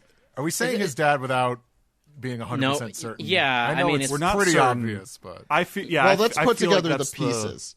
So first, we know, at least from the Red related Well, material. first, that, well, go ahead. before Alex. we get into that, I just want to say I'm with the ladies. I think he's figure looking good. I think he's finger licking evil, personally. Well, yeah, I just wanted to say that. Yeah, and so did I. So it Over could from be in the last running week. for episode title. Yeah, so did You I. guys were so excited about getting the one in the mix. I most dangerous game house rules. That's my vote for episode title. We don't do this now. We do this later. We're not doing that now. Anyway, Zach, back to what you were saying about Yes. bath time Shanks here. No, bath time fun because he's when you're a kid. And you're yes, in the bath, I know. I you know did what the you're thing saying. with your hair. Yeah. So I'm not up on this. There's a theory that Shank's dad is Figureland. that knight. So Yeah. so it is it. So this is not something that has been addressed too much in the canon, and we talked about how Oda is kind of leaning on Red doing so well to kind of know what happened here. So first of all, we know Shanks from the Red paraphernalia that Shanks was found on God Valley 38 years ago, or I believe. I saw Sai speculating that because The Shanks would treasure be box. in one of these treasure chests, or right? he was found in a treasure chest. Put By to- Roger. On God Valley. By Roger. By Roger's crew. By Roger. These deal or no deal treasure chests. Yes. Yeah. One of these is Shanks. Which one? Yeah, I totally forgot about that because with Shanks and Uta both being found in that, can't help but wondering if they were prizes and. Well, I do wonder if or if Shanks ended up in a chest by accident or something. Just to answer Jeff's or- question, and then I'll Yeah. shut up. The second reason is that in the movie, Figureland is mentioned, I believe, as Shanks being part of that family, in a very brief thing that I had forgotten. Figureland is his home country, I think, right? I don't. it's something like that. He's part of the a Figureland dynasty. thing. Yeah. Yeah. So if not son, certainly a baby related to Figureland left on God Valley, either purposefully or accidentally. Okay, well, I haven't seen film Red yet, so I was curious. Oh, about that. that's not really spoiling Hopefully we didn't anything spoil too about much. it, except that. It's Plus literally the- like a one-off the line that resemblance. they want you to forget about, but One Piece fans are tenacious. I feel like the father and son is a pretty clean. Me too. Guess. And- Yeah, look. and seeing as how some of these Celestial Dragons are kind of dickheads, I could see this guy being like, you know what, I don't need this kid, just throw him in a treasure chest and be on our way. I kind of like the potential projected contrast between Shanks has a bad person who's his dad, and he also has to deal with being a dad in his own way. He's kind of a failure of a dad. Dumpster baby Shanks. I had one more thing I wanted to say, and now I lost it. You could get back to it, Sam. Delaney, what were your thoughts on the chapter? Nothing near as deep. I thought it was really great. I like that there's an implicit sort of understanding now that Luffy has Gear 5, okay, so Kizaru is just gonna be threat level is fucking useless. So we now have to escalate to literal demons from hell to sort of even out the power, and I don't want to say power levels, but you know what I mean, where it's okay, so the admirals are just gonna have to kind of move down a step. I liked that Frankie got to do something. He gets so close on occasion to getting to do a thing, and then he doesn't. So at least he got a moment. Frankie enjoyers rise up. The Kuma stuff is just ripping to read, and I think I mean we have had a lot of flashbacks, just of the sort of surrounding this concept of slavery in the One Piece universe. I think this might be the first POV from someone who has been a slave of the Celestial Dragons, and in that sense I think it makes sense that it's just the bitterest one of the group that we've had in a long goddamn time.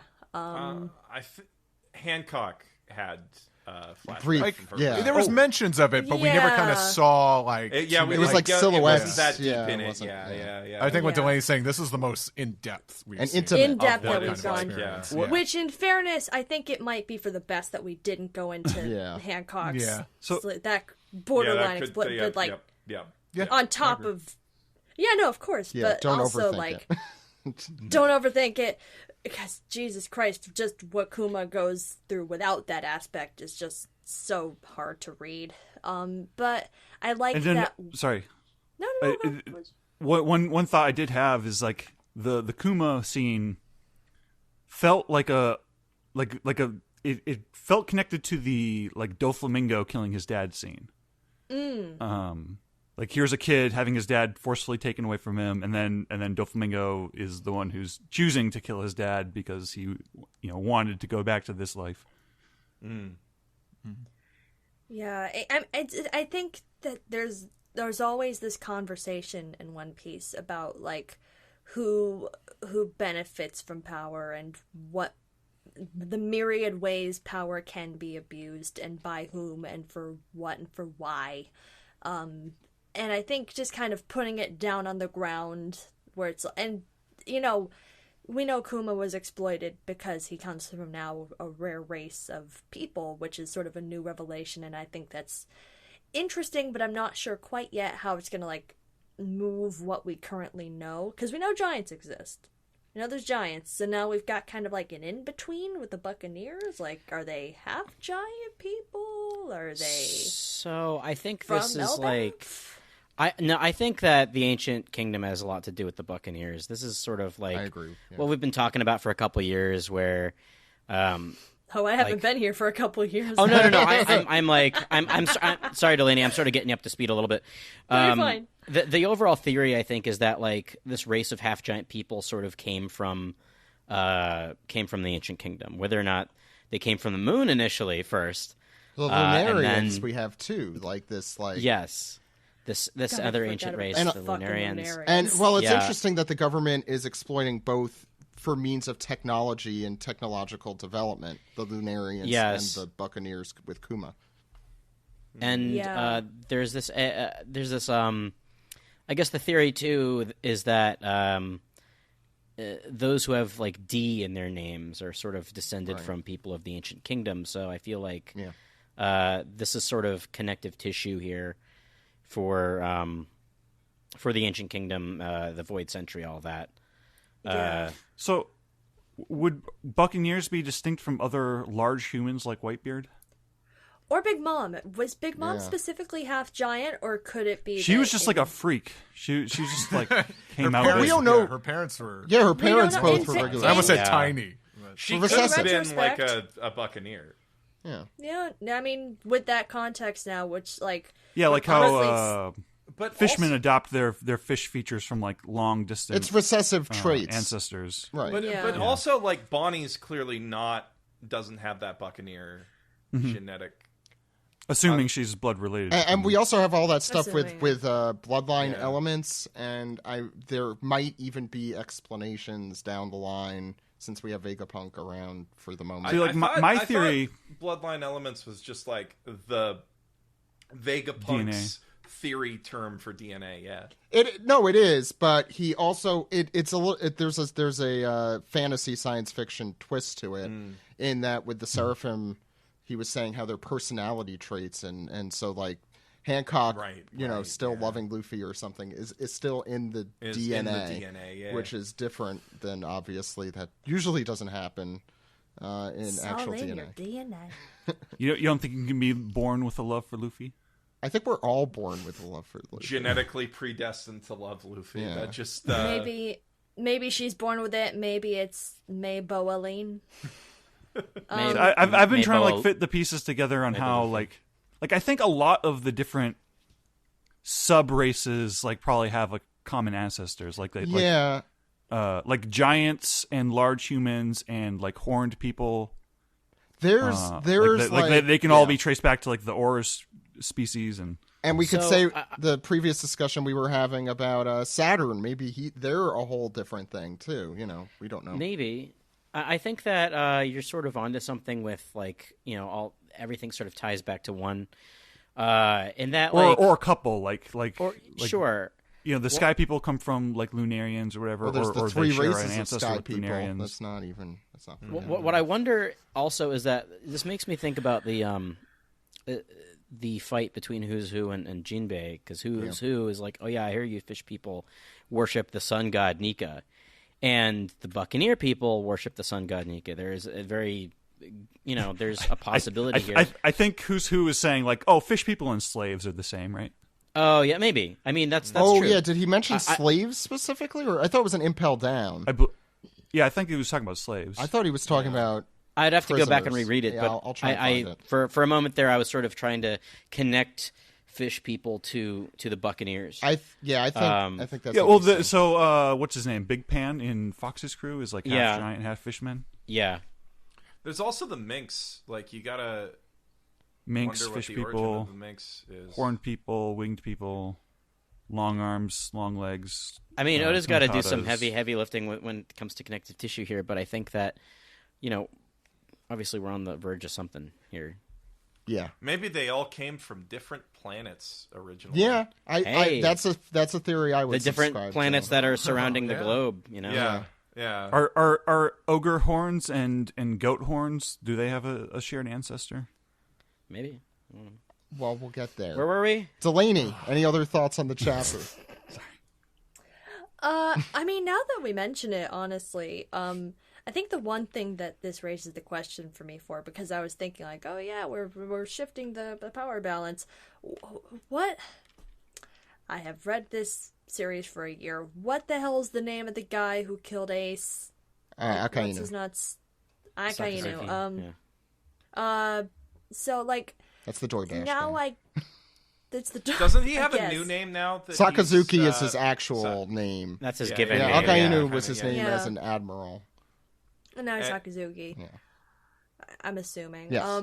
I guess now I'm wondering if that takes like the wind out of the sails of that confrontation a little bit, because now it's like, okay, wait, so now we've got like a whole extra. I mean, Emu was one thing, which was probably gonna be like a group issue to address, but it's like, okay, so but we've kind of jumped that sort of gap between. Well, I mean, I feel like Kizaru wasn't the most powerful. He never was. Yeah. Yeah, no, he doesn't seem like he really cares that much about fighting, and it seems like he's kind of carried by his ability to convert speed into mass directly and just like hit stuff really hard, which is really powerful. But like he never really seemed like he like gave that.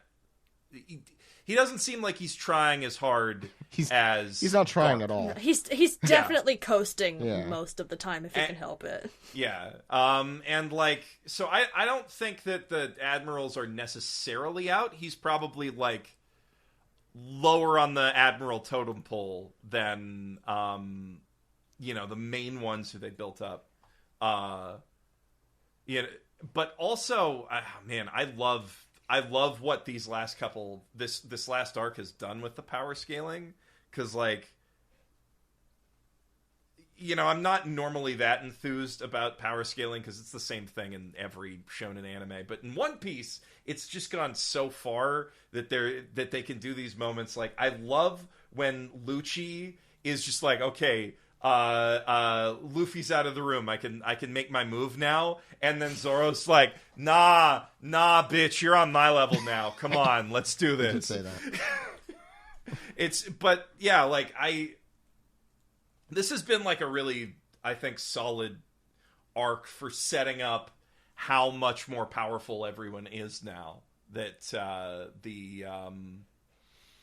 that Luffy's hit that new level, but also everything at Wano really was just like a crucible for all the Straw Hats to level up. But it also, I mean, Luffy fighting Kizaru was really the distraction for what was happening.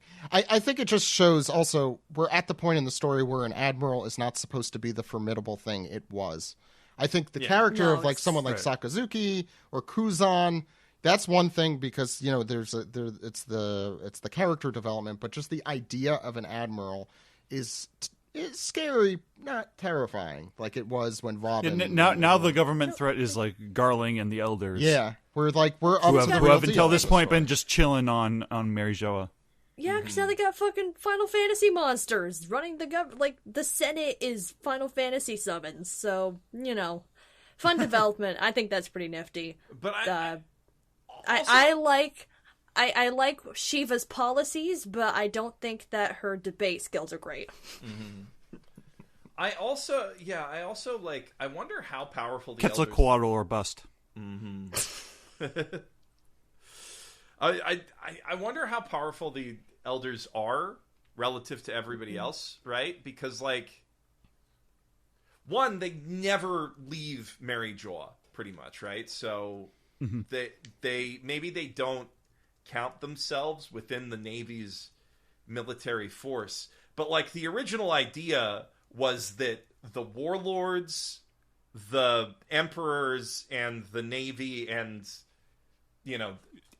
all of the Navy's military force combined kind of balance each other out in sort of like a three-way.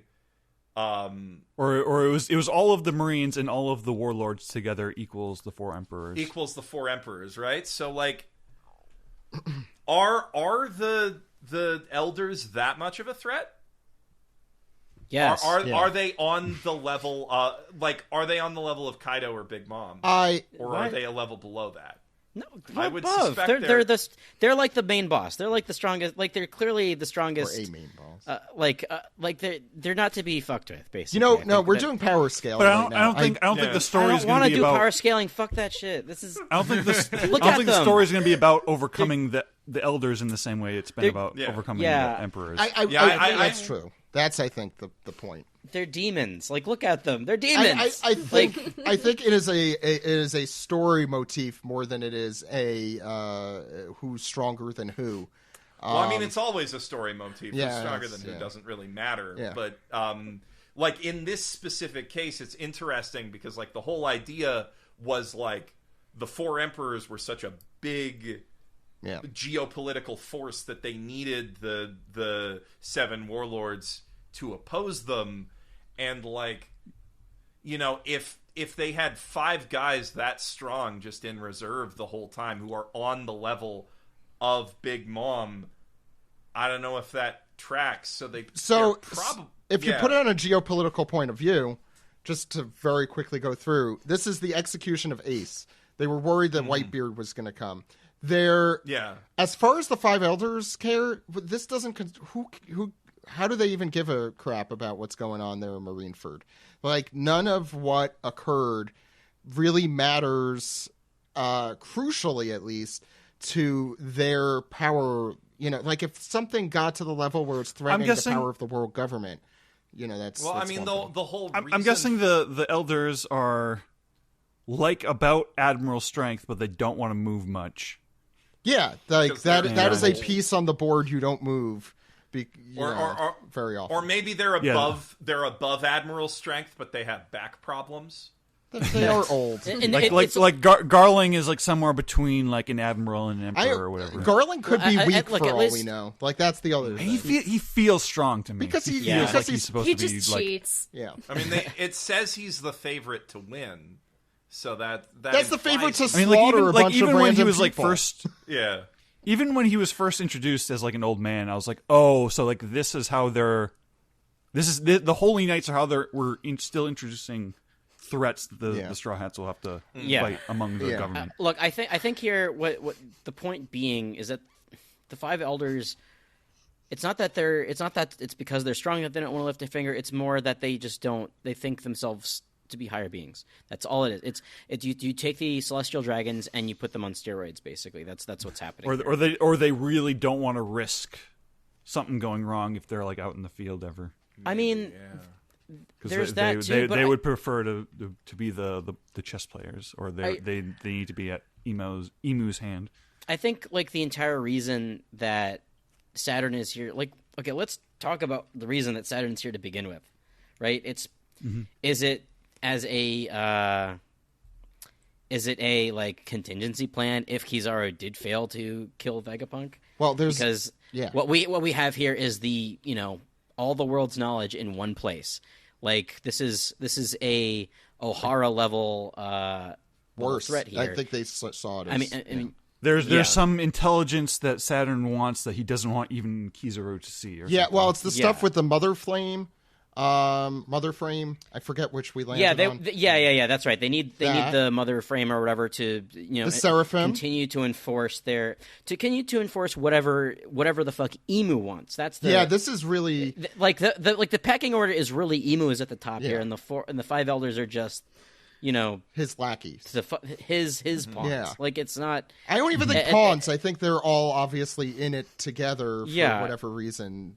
They're serving him for whatever purpose, and I think it's just taking the celestial dragons' credo and their their own philosophy and multiplying it to the nth degree. Here, we're talking about the most literally the biggest pieces of shit ever to walk a planet.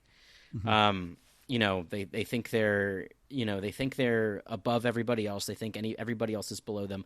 I think they're insects. I think that they think they're insects. Yeah. That was even said. So I think that it's less about are they strong and more about are they how do they see the rest of the world? Yeah. And that's what One Piece is more about. I think, and what can threaten their their power. And we don't even know what the fuck Emu's whole deal is. I think that is. I feel like once we figure that out, then the conversation is really worth having. Yeah, why wasn't this piece used at this time?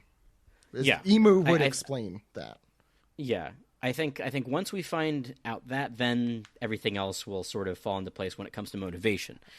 I want to take a step back. Alex, you mentioned the Nika thing in chapter 1018. Is when that's mentioned with Who's Who. He heard it in prison, but it was a tale told by his slaves. I see. That they traded a long-distant past, a legendary warrior they would believe would one day free them. Okay. And then he asked, is that why you called it the Sun Pirates? Which we remember Fisher Tiger was a slave, and they all, So maybe Tiger talked to Kuma's dad? Or Kuma. I mean, more it's likely very, Kuma. very possible. We might see Fisher Tiger in this story, which would be interesting. That would be so sick. I don't know where we are with timeline.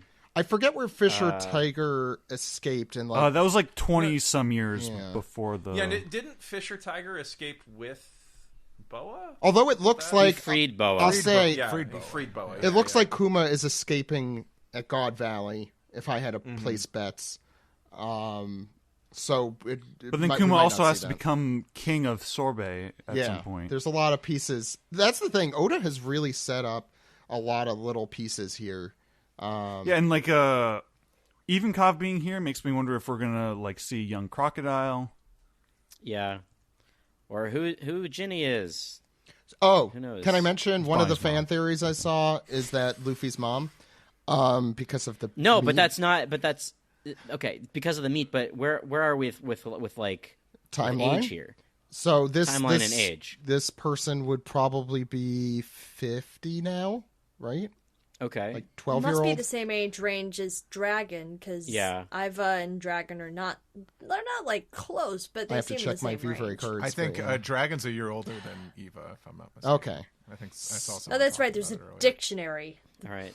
So if Dragon is on the the ship, it does fit. If Dragon is on the ship with his old man, then this could be where the two of them meet. And I mean, I didn't even think about Ginny being related to Bonnie at all. Yeah. My first thought when I saw that face eating that meat on the bone was Luffy. Mm-hmm. Yeah. See, I thought Bonnie. I thought it was. They both do that, though. That's the thing. Bonnie and Ginny Luffy. and Kuma's meet cute. Sometimes someone could have children with multiple partners. Okay. I did wonder if maybe perhaps there's Luffy and Bonnie are half siblings or something like that. But I think what is important is that Ivankov had no idea that Dragon had a kid. When it happened.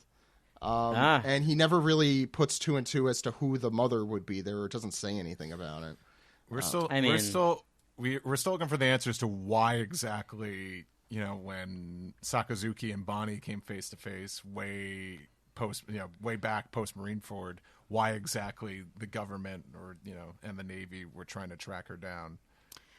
Would it be because of the Buccaneers? So that's one thing I want to mention. It's I think I forget if this has even been talked about yet, but go ahead, Zach. Oh, it might be the same thing. It's that she cannot. It's very unlikely she is blood related to Kuma, because they say Saturn specifically says he was the last of the Buccaneers.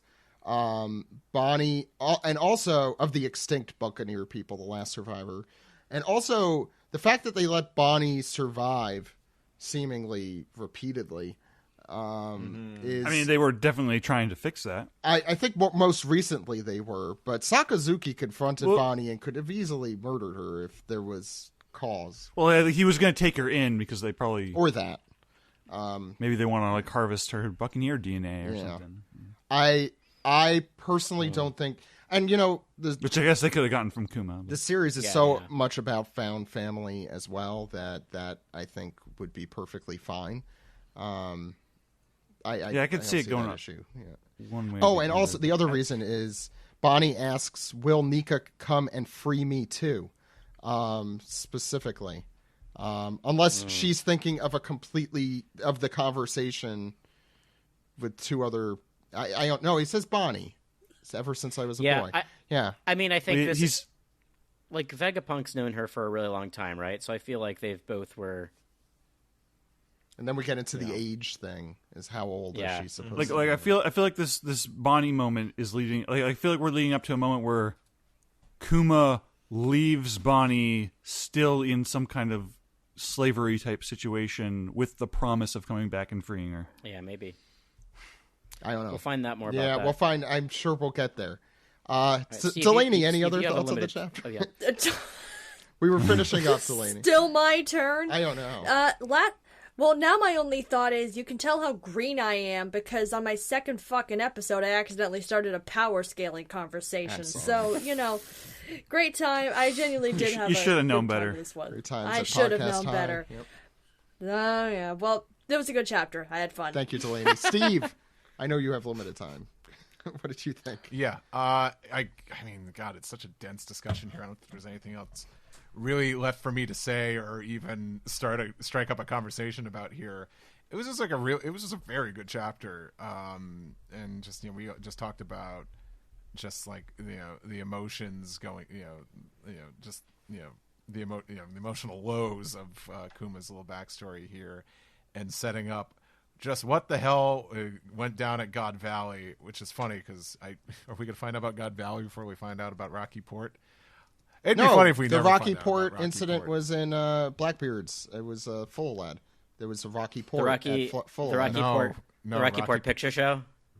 Am I mixing it up with a different one? Rocky Port is what gave like Kobe like a reputation. I know. Yeah. Kobe and Law. Kobe and Law and Blackbeard. Yeah, but we don't know exactly what happened, but we know where it was and generally what it was for because they mention it a couple times during the Blackbeard stuff.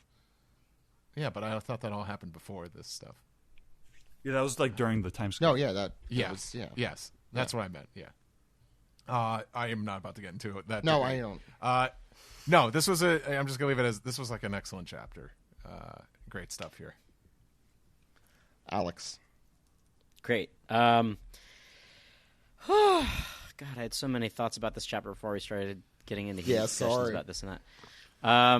One of the thoughts that I had about this chapter was for a really long time I was trying to figure out why Kuma saved Luffy, and there was a little part of his humanity left, and I think that's the Nika of it all, right? Like he was aware of the stretchy powers somehow, and that's kind of maybe the reason that that Kuma spent the last will of his being protecting the Thousand Sunny and helping the Straw Hats live, I guess.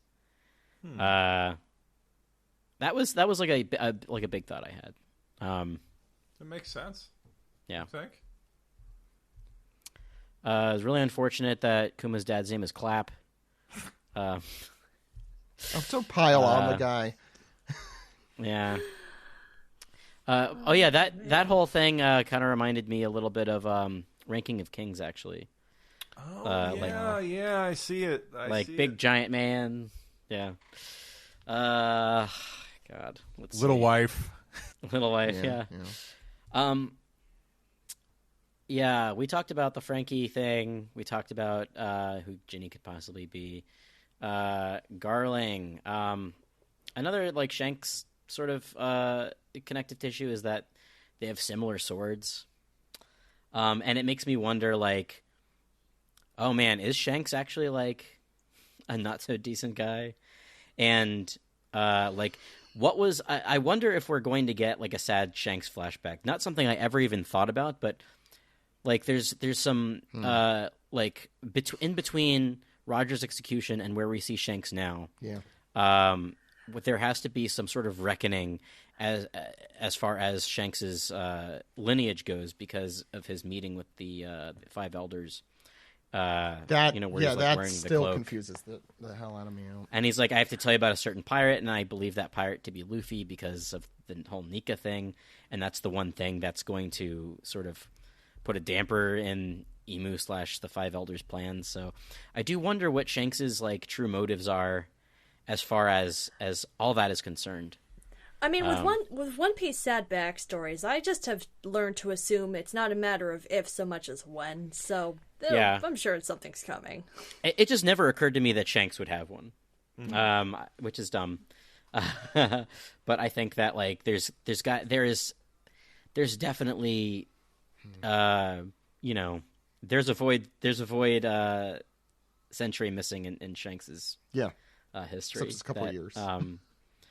Yeah, in between the Roger stuff and where we see him with Luffy, I do wonder about all that, and I wonder if the Gum Gum fruit was a gift during one of these manhunts. Maybe Shanks won the manhunt, and no, never mind. I'm a dummy. He stole it from Who's ship. So right. Phew. Okay, I was trying to connect dots while I was talking and that would have been terrible. I mean, he was also raised by Roger. I still am on the optimistic. I've gone back and forth, but currently on the optimistic side with Shanks. Because, I mean, his connection is literally just familial as far as we know. Yeah. I am a little like, I don't know. To me, the word, the fact that the extinct people are called Buccaneers, I'm a little like, that's a little on the nose. Well, like, to be fair, Oda doesn't use pirate stuff like that very often. That's true. He does save it for special occasions. And I'm also like sort of, I'm not worried, but I'm sort of like, you know, we're at the point where like, okay, we might see it's very probable we're going to see the God Valley incident, which means we're going to see a lot of our favorites. And I'm like, well, how many, we have Ivan Coffin, we have whoever Ginny is or turns out to be. Like, how many other like, like Leo pointing .gif are we going to see out of this battle? Like, how many of these people like that we know their origin started at the God Valley incident? Like, I'm a little worried that it's going to be a little like, you know, a little super trite. Crazy No Way School. Yeah, or I guess I'm not gonna. I'll say like, no offense to Sam, whose favorite I know how much you love Final Fantasy VIII, but that they're all part of the same orphanage and they all forgot who each other were. And we've had a lot of those moments already in the last few arcs, I feel. Yeah, I guess that's true. I think it's also the coalescing of the story. I mean, think about just Egghead. It's been just like it's super nowhere school. Yeah, everyone is meeting up again. I think. Yeah, I do wonder if we're getting most of the most of the connective tissue out of the way here. Like, I feel like maybe there's a chance that we'll see what the Void Century is during this whole Egghead situation, just because of all that information is here in this location. Well, no, we're going to see God Valley. Elbaf had remember there were a lot of the books I think that Saul had so we might have to wait until then to really find out. But I do think that like since we're sort of gearing up for Endgame stuff, we have to do a huge info dump in one way or the other, and I think that showing the God Valley incident is a good way to prep everybody for all this flood of information that's going to be coming. Yeah. Now that's just sort of where I'm at, and you know we have 2 weeks we have 2 more weeks to think about what the next chapter is going to hold. So anyway, sorry for going on and on, but I want to say that's me. Thank you, Alex. Sorry. I do want to say first that I do appreciate these are my most fun discussions doing the podcast. I love really diving into like connective tissue and deep dives into stuff. So I hope you all have enjoyed the last 2 hours. I want to say this chapter like does so much in 15 pages, and we discussed this a lot, and I don't want to reharp on anything. This might be the pages 10 through 13, the stuff with Clapp, or Bartholomew Clapp, may be the most devastating thing I've read in One Piece since O'Hara. I'm trying to think. There's like a lot of devastating stuff that happens in One Piece, but like when I see this animated, I think I will be bawling, and the only reason I wasn't, I think, is because I was reading this while doing other things. Home Depot? Was this a Home Depot No, this was chapter? not a Home Depot chapter. This was or Lowe's chapter. This was I'm in my basement, waiting, or in the family room, and Noah's throwing stuff around. Well, they also fast track. And this has been fast tracked a little bit. Like, yes. Oda could have spent an entire chapter doing like what he did in 3 pages. Which I will also say, the one thing that I mentioned before we started recording was that I thought that this chapter was really economical. Yes, as far as like how much Oda accomplished.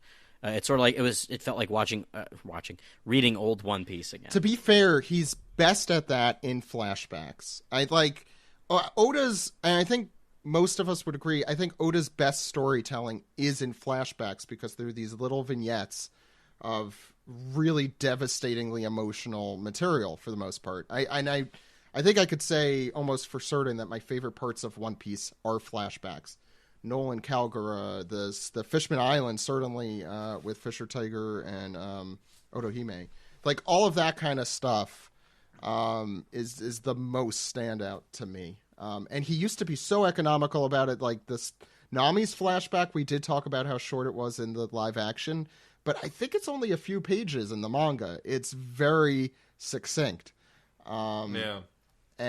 But when you force him to get to the point, yes. When Oda's like, I have to make a strong point, that's when he knows when to pull out the tricks, you know. And I think that he's good long form. He's very good long form. I think back to the Skypiea, the Nolan flashback, which is fairly long. There's like a few chapters, like at least 4 or 5 chapters of the Nolan stuff in Skypiea, which is still pretty good.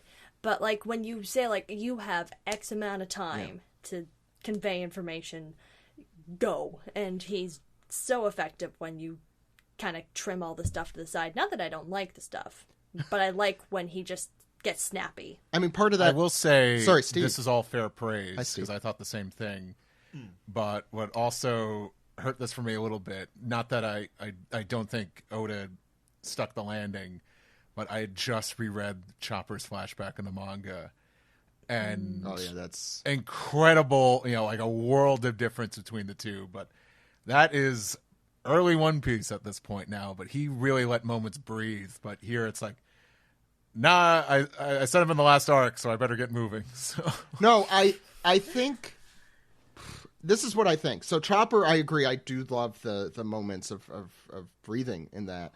I think here it's the problem is with the recent flashbacks is they have to be so consequential to the main story. Chopper's flashback is about Chopper and that journey and all of that. You know, it's just a character story. Here, he also is interconnecting so many parts of his story. There's just so much he has to do. Yeah. And I think Greg mentioned something along the lines of a while back. The thing about flashbacks is Oda wants to get back to Luffy. That's always what he's trying to do. He's always trying to get back to Luffy. He was the one born with the genetic predisposition to love Luffy. And I think here you certainly feel it. And it can help. It could hurt sometimes. But like that Odin flashback was exactly as long as Oda felt like it needed to be and no longer than that. But it also is much longer because there's all the stuff with Whitebeard and all the stuff with Roger that has to come in. And that stuff fans love, and understandably, but it definitely makes it less of that character's vignette, and that is going to definitely be the case here, for good and for bad. But the little we got here, I think, was excellently presented and devastating. I don't think I have anything else to say, and if I do, it'll have to wait. Any other final thoughts? Okay. Let's move on to whatever the next segment is.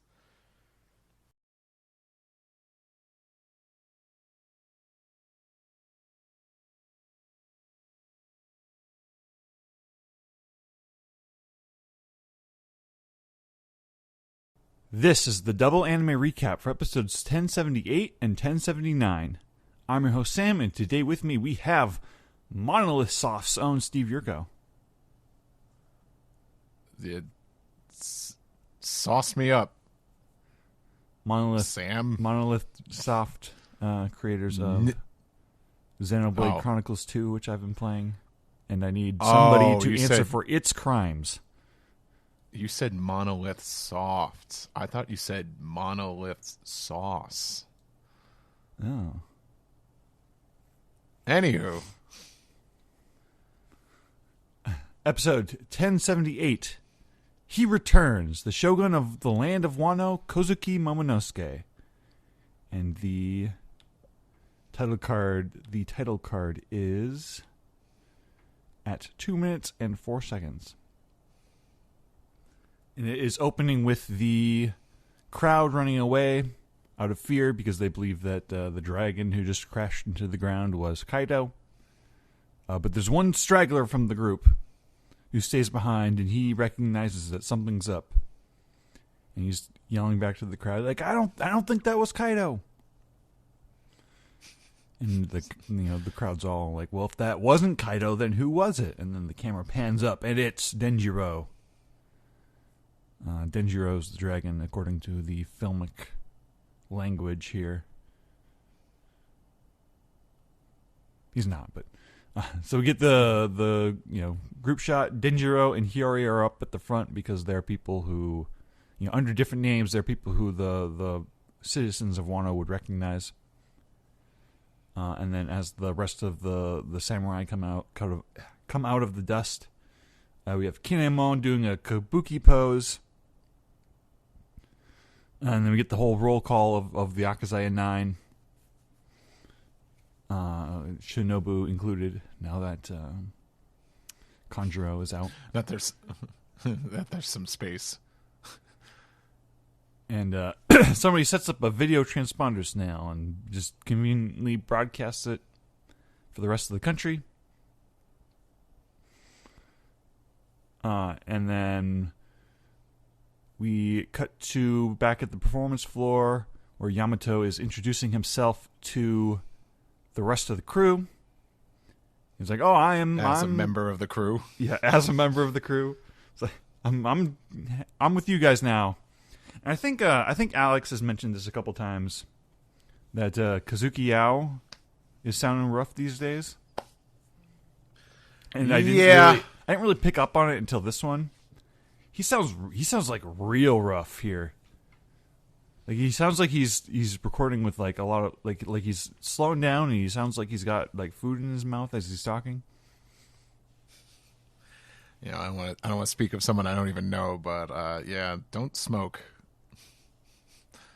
So Yamato, Briscola, and Hamlet are on Beast Pirates duty, keeping the stragglers from running away and getting away with it.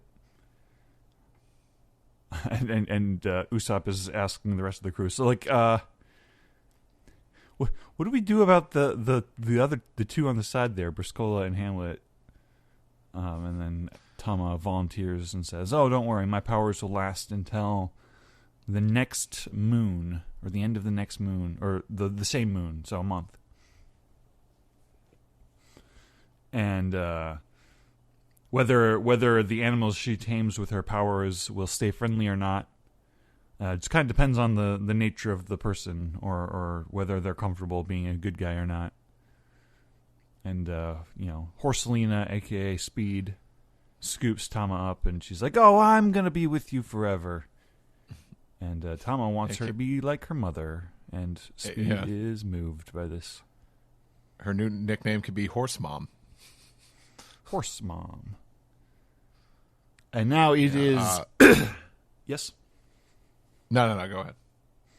Now it is Momonosuke's turn to begin walking out of the dust. I say begin because, he's still going to be kind of obscured for the rest of the episode, but he starts giving his speech. It has been 20 years since my father, Kozuki Odin, died. I'm glad that you guys lived through those long, hard years. Which brings us to the eye catch of the episode. Momo continues his speech, talking about how he's going to be, freeing up all the food and water for everybody. All the basic amenities that Orochi was choking out for them. And then we get a fairly lengthy flashback of Otama kind of surviving on her own, being told that her parents are dead. She already has Komachio as a puppy right now. And just a lot of time spent in the rain, trying to sell the woven hats that Ace taught her how to make. Or that she learned with Ace.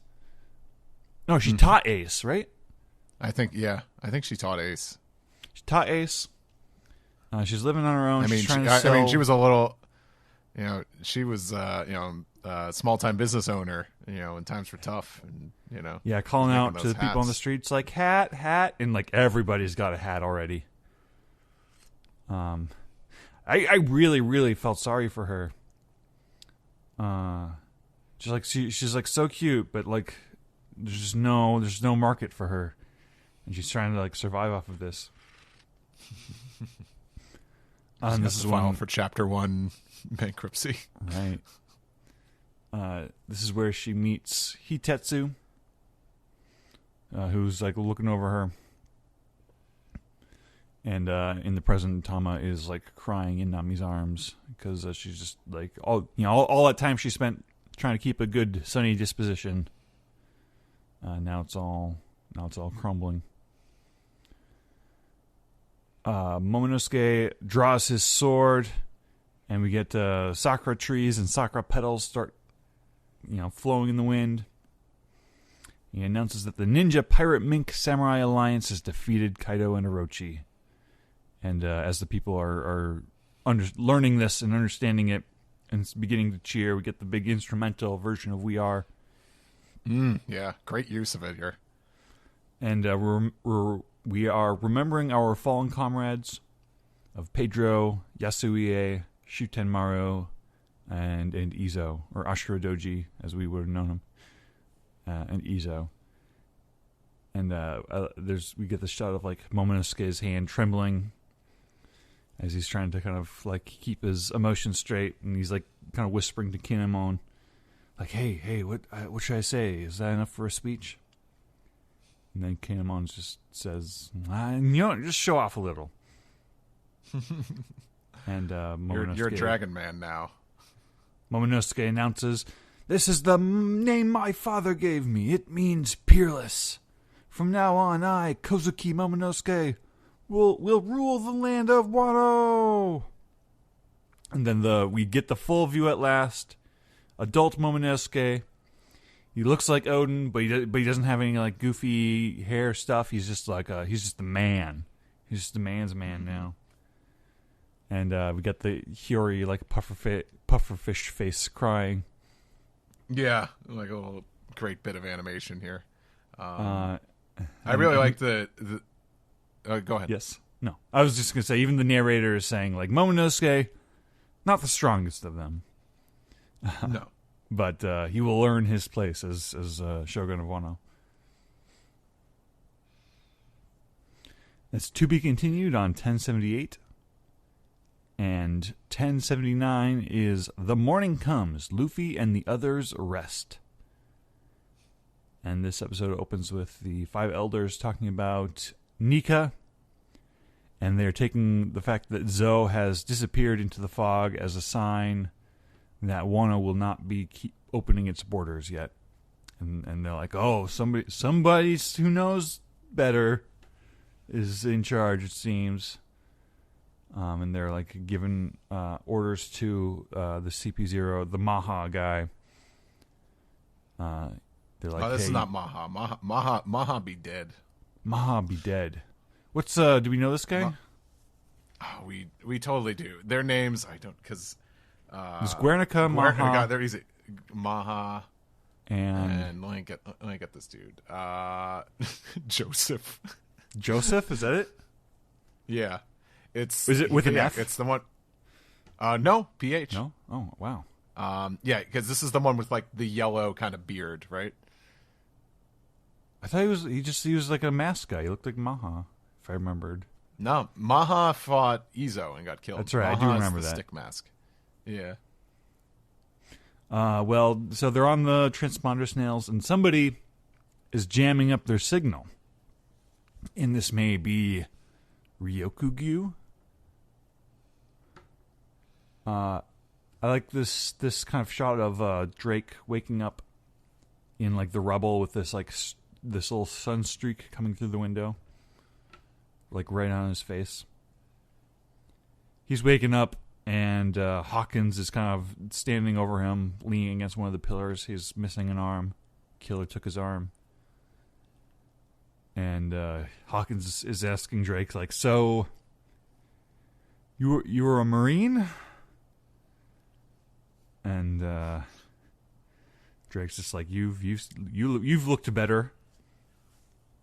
And they're kind of going back to like when Hawkins was predicting some certain person's potential to survive the battle of Onigashima, and he predicted 1%, and it turns out he was predicting himself, and then he falls and I guess dies from blood loss. Very tragic, in a way. It was kind of, it was a very tragic end to this character.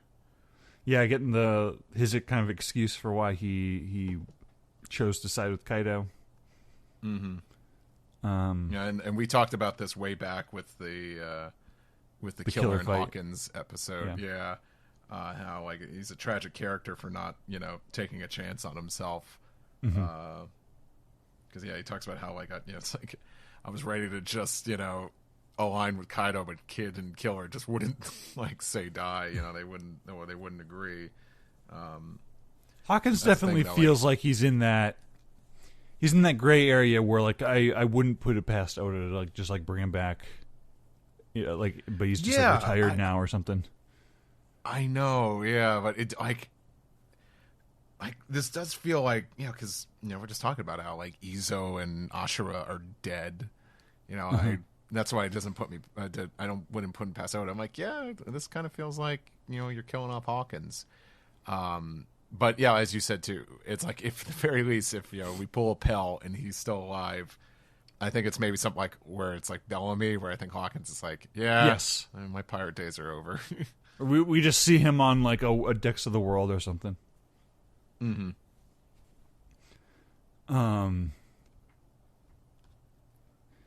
So we got Luffy and Zoro are passed out. Dr. Miyagi is like, they've been through some shit, dude. I don't know about this one. And then Chopper is like, well, just let them rest. They'll wake up. They'll be full of energy. We're good. And we have Yamato on the roof of the Flower Capital, just kind of like enjoying the bustling crowd as everybody's kind of happy and peaceful. And I love the music here. I don't know how to describe it. It's I'm not forgetting something... the track at the moment, but is it a track they've used before? Because like it didn't. I'll have to go like back and listen. I don't remember off the top of my head. It just really left an impression on me, like not the tone I was expecting, and I love when kind of there is a dissonance of tone with music. Mm-hmm. The school kids have a new teacher because the Snake Lady was a Beast Pirates plant, learning all the propaganda Now this new guy's coming in, and he's like, I'm going to teach you new propaganda about Kozuki Oden, how great he was. You know, I think about, like, out of context, this seems really messed up. It's everything thought was wrong. Here's the real good person, but we know that, like, yeah, actually Kozuki Oden was, like, a good guy and all that. And, you know, but this just feels like... With some asterisks, but... yeah. I just think, like, like, any other situation, you know, this would feel messed up and just more propaganda, but it's not. It's One Piece. It's the truth. You know, the townsfolk are talking about Hiyori and Denjiro and being like, "Hey, we knew who those people were, and they're still alive and they're cool." People are living it up at Paradise Farms, and in Ringo we are visiting the eternal graves for Ashura Doji and Izo. And they're talking about how they want to build, this is Kinemon and Kawamatsu. They're talking about how they want to build temples for their fallen friends. Onimaru the Fox shows up. Marco the Fox shows up. Marco the Phoenix shows up. And then he sits on the step with them, and they kind of just reminisce about Izo, about wanting to spend your last days in your home country. Although I guess Marco's spending the rest of his days in his dad's country. We have back at the capital, we have Yamato overhearing Hiyori telling Momonosuke about Luffy and Zoro waking up. And I love the joke I think we were all kind of hoping would happen, where adult Hiyori is still kicking Momonosuke in the face. I think that is super great. endearing. Yeah, I was counting on it. I'm like, and this is when she drop kicks him, right? And yep. Just out of happiness, just a happiness drop kick. And Luffy and Zoro are awake, and they're shouting like, "Sake, meat!" Rah! Which brings us to the eye catch of the episode. And then we come back to, and we get some banquet shenanigans as they're all, you know, the Alabasta after party, just eating food and living it up. We got like Luffy using like Snake Man moves to like grab meat from the waiters, and Zoro is he's like using Ashura, or he's just like moving really fast to simulate Ashura as he's like drinking and eating. And Momonosuke is like coming in, is like, "Hey guys, I see you're eating a lot, but I want to eat even more with the whole city, with the whole country." And Luffy and Zoro just stare at him like, "Who's this guy?" It reminds me of Kobe and Helmeppo in Water 7. Yeah, but they have even more of an excuse not to know who this is. And Momonosuke is just like, "No, you're supposed to know who I am, and Nami, you cheer me up." And he dives for Nami's chest, which is extra freaky because he's like 5 times her size. I kind of forgot. I'm like, oh yeah, he's huge like Odin. Nami smacks him away. He can't pull that anymore. Sanji and Brooke are having a field day with the, you know, "Welcome to the world of adults, kid." And you got Yamato like putting a plate on Momonosuke's head to simulate the like Odin helicopter pad. Yeah, I feel like I missed that in the manga. Like I know like this is like straight from the manga, but like seeing it more clearly in the anime made me laugh. Yeah, it's not like a small panel. And Nami's like, "Oh, Luffy's awake, Yamato. You can bathe now. Nudge, nudge. Please bathe." So I guess like as a prayer ritual, for getting Luffy to wake up, Yamato gave up on eating and bathing. for the however long they've been out. Nobody asked you to, but thanks. Yeah. Hiyori is like, "Hey Zoro, I washed you while you were asleep. Isn't that kind of nice? Doesn't that make you think about me?" Zoro's like, "No." Zoro and Sanji instead are bickering with each other. Yeah, Zoro's main concerns are saying he came back to life to kill Sanji. He's like, "I came back from hell to kill you." And then Sanji just kind of looks kind of like sweet and like sad. Like, yeah, like almost like vulnerable. He's like, never mind. I got better. It's all right. We're good. Yeah. Yamato and Kiku are like, "Oh, sorry, Nami, we don't have mixed bath here. Guess we're gonna have to, divvy up in a very gender affirming way."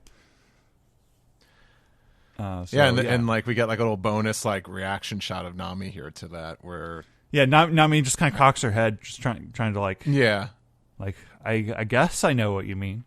Yeah, kind of like taken aback by this. So so the kind of boys laying are it on a diving- little thick, don't you think?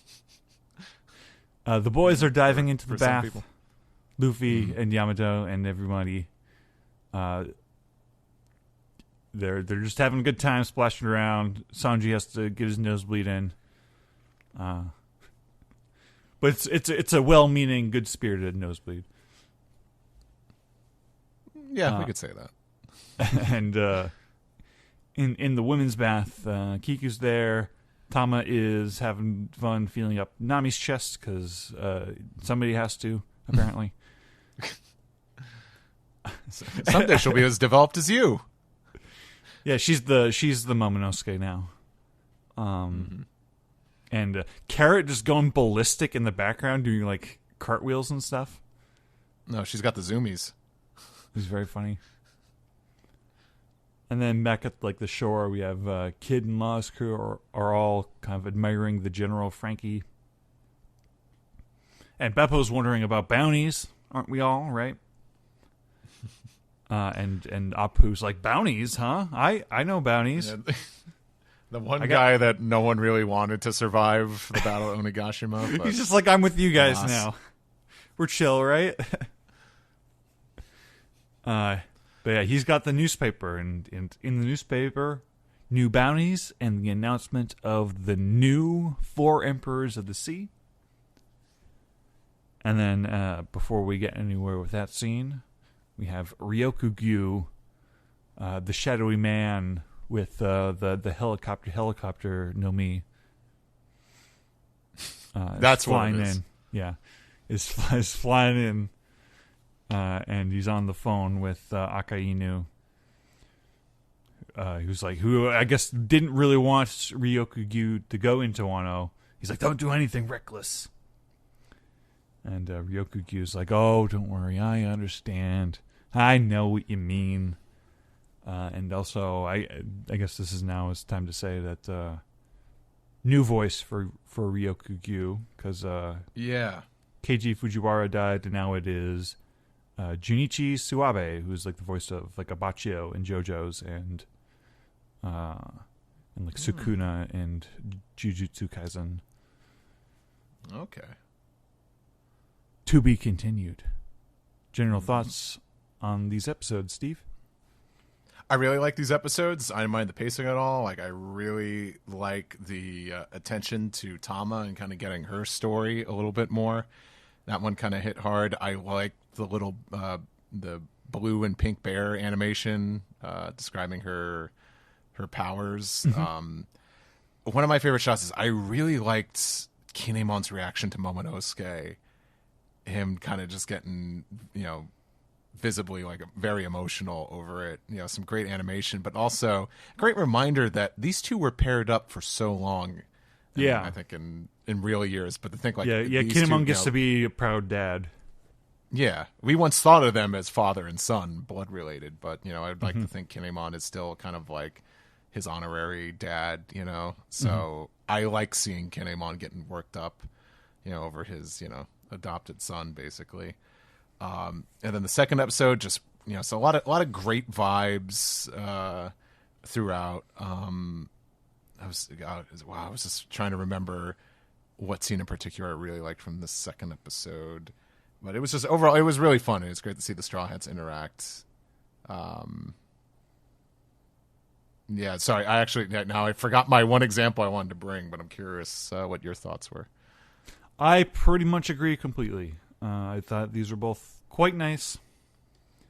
There's not much else to say. I remember what I wanted to say, but it's a bit more of a criticism. I was hoping while reading these chapters, like, hopefully the anime will kind of pace us out a little bit more, which they have been doing. But I remember, like, the biggest shock was just like, oh, Izo's dead. Mm-hmm. Like it was very up in the air in the manga, and then it's like, oh, we really didn't get to see, much Kiku more kind here. of grieve. Yeah, I guess like for me it balances out because like, we like their quote unquote, I guess their death scenes were much more distinctly and memorable in the anime to begin with, as opposed to the manga where. We had no reason not to just kind of assume they were going to show up with the rest of them. Like they weren't in the group shot, and I didn't think anything of that until like, oh yeah, it's because they're dead. It's like, what? I was just gonna say, like, I was a little worried. I'm like, oh no, are they gonna kind of speed up the pacing here and not really do like a post Water 7? I don't want like individual filler episodes, but hey, like I wouldn't mind spending more time with some of these characters and let them have some of their final moments, because these characters aren't, getting back on the sunny. Right. But then, like, just looking at the next episode preview, it seemed like, what's going on in Udon there. Yeah, well, it does feel a little more expansive than what was in the manga. Yeah, I didn't watch the preview. Oh, okay. But yeah, we're moving. Yeah. Quite good. I enjoyed these episodes. Yeah, same here. Anything else you'd like to say before we move on to the next segment? All good. All right, let's move.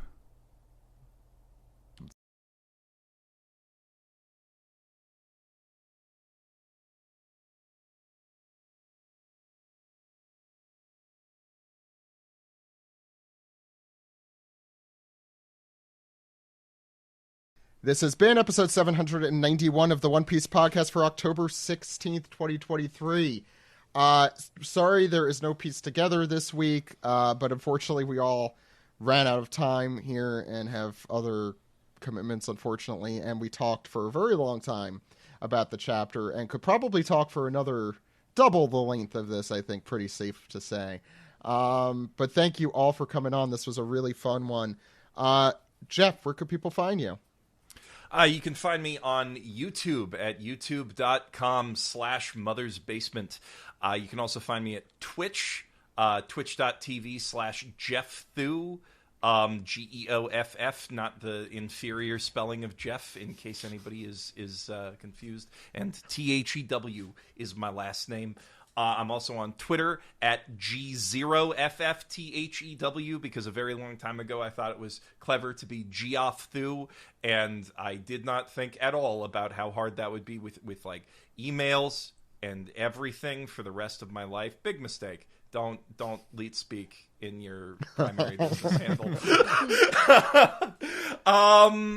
And that's the gist of it. We've also got a second channel, Basement Life, where we run a podcast and do some other stuff. But Mother's Basement's the main thing. I just dropped my big seasonal video, Ones to Watch, where I watched literally every new anime of the anime season to run down the 10 that I think are most worth people's time. Plus, in this case, like 15 honorable mentions, because it's a really, really crazy season. So if you don't want to miss out on good anime that's happening right now that's not One Piece, which I know it's hard to find time for anything that's not One Piece, but if you want some good stuff, particularly I recommend Freerun Beyond Journey's End if you like fantasy, world building, that sort of thing. It's a really sad story about the mage from the adventurers party that beat the Demon King 70 years later when most of her friends are dead. It's just brutal, real good time. That's all my stuff. That's the motif of today. Brutal, but a good time. Delaney, where can people find you? I'm on Twitter at it's my name on Twitter, Delaney Jordon. Infinite Snow on Blue Sky.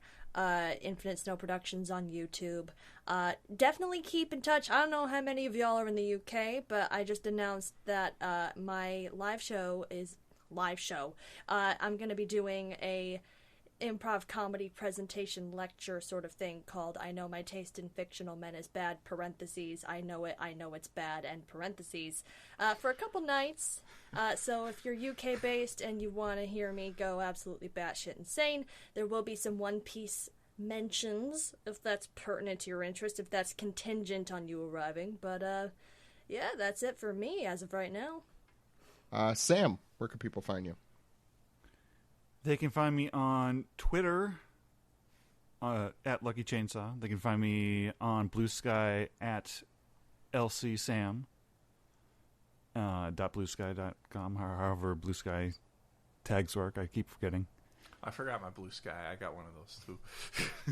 I'll plug it right now. The lead speak one? Mother's Basement on Blue Sky at Mother's Basement. I got the actual one. Nice. Anyway, continue. And I recommend everybody tune into Jujutsu Kaisen every week because hell yeah, it's real good. It's real hell good. Yeah. Oh, it's about to get. Are you a manga reader, Sam? He's saying okay, yes. So, he's nodding. This is a podcast, Sam. So we can both agree. I think we should make a pact right now that if we ever see gay, you know what we'll do. We don't have to say it. We don't have to get this podcast banned from places. See, I like that he hurts me though. Yeah. We're into that. We are all gay is Gojo, and we are all Jogo just happily there, like, please, Daddy, take my arm off. We found the one other person who watches anime here. That's Sam. I watched the one other anime. The one. One discreet show. Alex. This must be what it's like when people don't understand my Star Wars references. Yes. Now's the time to get in on Jujutsu Kaisen stonks. Like, right now, this is like, we are about to hit the fight that starts more of the fights. This, like... It's like every week now it's just going to be like, oh, that's the new best episode. Did you hear that, Alex? Yeah, until... Stonks. Yeah. Stonks, Invest. Yes, the stonks. Well... maybe one day when One Piece is over, I'll read something else that isn't by Naoki Urasawa. Yeah, that's the exception. Yeah, I just bought a bunch of Monster. Where was I? You can find me on Twitter or X. No, it's not. It's called. No, it's Twitter. It's Twitter. It's Twitter. Yeah, it's dude exclamation, of course. Find me on Blue Sky also at dude!bisky.social. Bisky. I like it. Yeah, Bisky. I always pronounce it like broski. It looks like. Oh yeah, Brodsky. Or Brodsky. And Brodsky. Yeah, find me on Brodsky's Twitter. Steve. Alex. And Weeb Simpsons on Twitter, of course. I dropped a couple new ones, They're so good. enjoy those. They're always good. Steve. All right, Steve Yurko on most of those social medias. You know where to find me. It's my name. Oh, we got a lot going on. We talked about 4Kids Flashback, the brand new podcast. For a while. Look into that if you're interested. Did we? I'll think about it. And then, co-hosting on ProZD Plays Games over on YouTube. Check it out. Yeah, which is great. And Thank you. it's perfect background banter. I can't stop listening to Steve on podcasts for some reason. Well, to be fair, try and You don't find have a to keep podcast talking without about it. Steve. Anyway, you can I find did fully turn on Mr. McGeecher's Magical Creatures on my train ride home because I was just like, I need something, man. Thank you. Yeah, A-plus that's become. bit. I'm glad that people enjoyed that bit. It's a good bit. You can find me at Zach_Logan on Twitter or Zach.OnePiecePodcast.com on Blue Sky. You could find the podcast at OnePiecePodcast.com or anywhere, all the social media. We are putting up YouTube versions of this now. Please subscribe and join us there. I never ask, to be fair, to subscribe on YouTube. Hit that like button, whatever they say. I don't know. I'm 36. Like and subscribe. Like and subscribe. I don't know, Jeff. What do you say at the end of your videos? What do you say? How do you get people to? I say I'm Geoff Thew. I used to say I'm Geoff Thew, professional shitbag, signing out from my mother's basement, and then I updated it as I acquired character development and my own house. And now I say something appropriate to the end of each episode, so it's kind of hard to. Oh, okay. Well, Zach, just say that you're a professional shitbag, and that will. No, you know, signing out from your mother's basement. You know, we can bring it back for this. I'm in my own basement. You're in your own basement, and you never call your mother. That's why I changed it. And I never call my mother. That's it. You're in your child's mother's basement. Oh, there's some layers there. Yeah, that one took a while. You could follow us anywhere, OnePiecePodcast.com. Since we didn't do a piece together, I do want to give a little fun surprise announcements. As I mentioned at the top of the show, the OPLA order switched. You could check out Jessica, the casting director, and Amanda is coming. This week. Jessica's coming the week after. Amanda, who's Ross McDonald, is coming on this week. Hair and makeup designer on the live action series. I want to mention the upcoming guests for this show, the main show. Next week we have the SGS with Steven and Greg. Tune in for that. If you do not tune in for that, you are missing out on something truly special every week. The following week, Abby Denton returns, and Jill Knight also. The week after that, November 6th, we have Daniel Green, also a YouTuber, so check that out. Also, I love his stuff. He's great, and I'm happy to have him on. And the week after, we don't stop missing. We don't miss. That's better. We have from Team 4-Star, Scott. Never stopping. Also known as Kaiser Neko. So please listen in for those episodes. Hopefully, we're going to be in the middle of a flashback, so those will be great discussions, I am sure. So we'll see you next week, everyone, for the One Piece podcast. My name is Zach. My name is Steve. And my name is Alex. See you, everyone. Goodbye. Bye-bye. Bye. I'd like to talk about the backstory of goodbyes for 20 minutes. Okay. It began in the 1300s when I think goodbye. That's where the bit ends. Oh. Go ahead, Alex. I think goodbye is Luffy's mom. All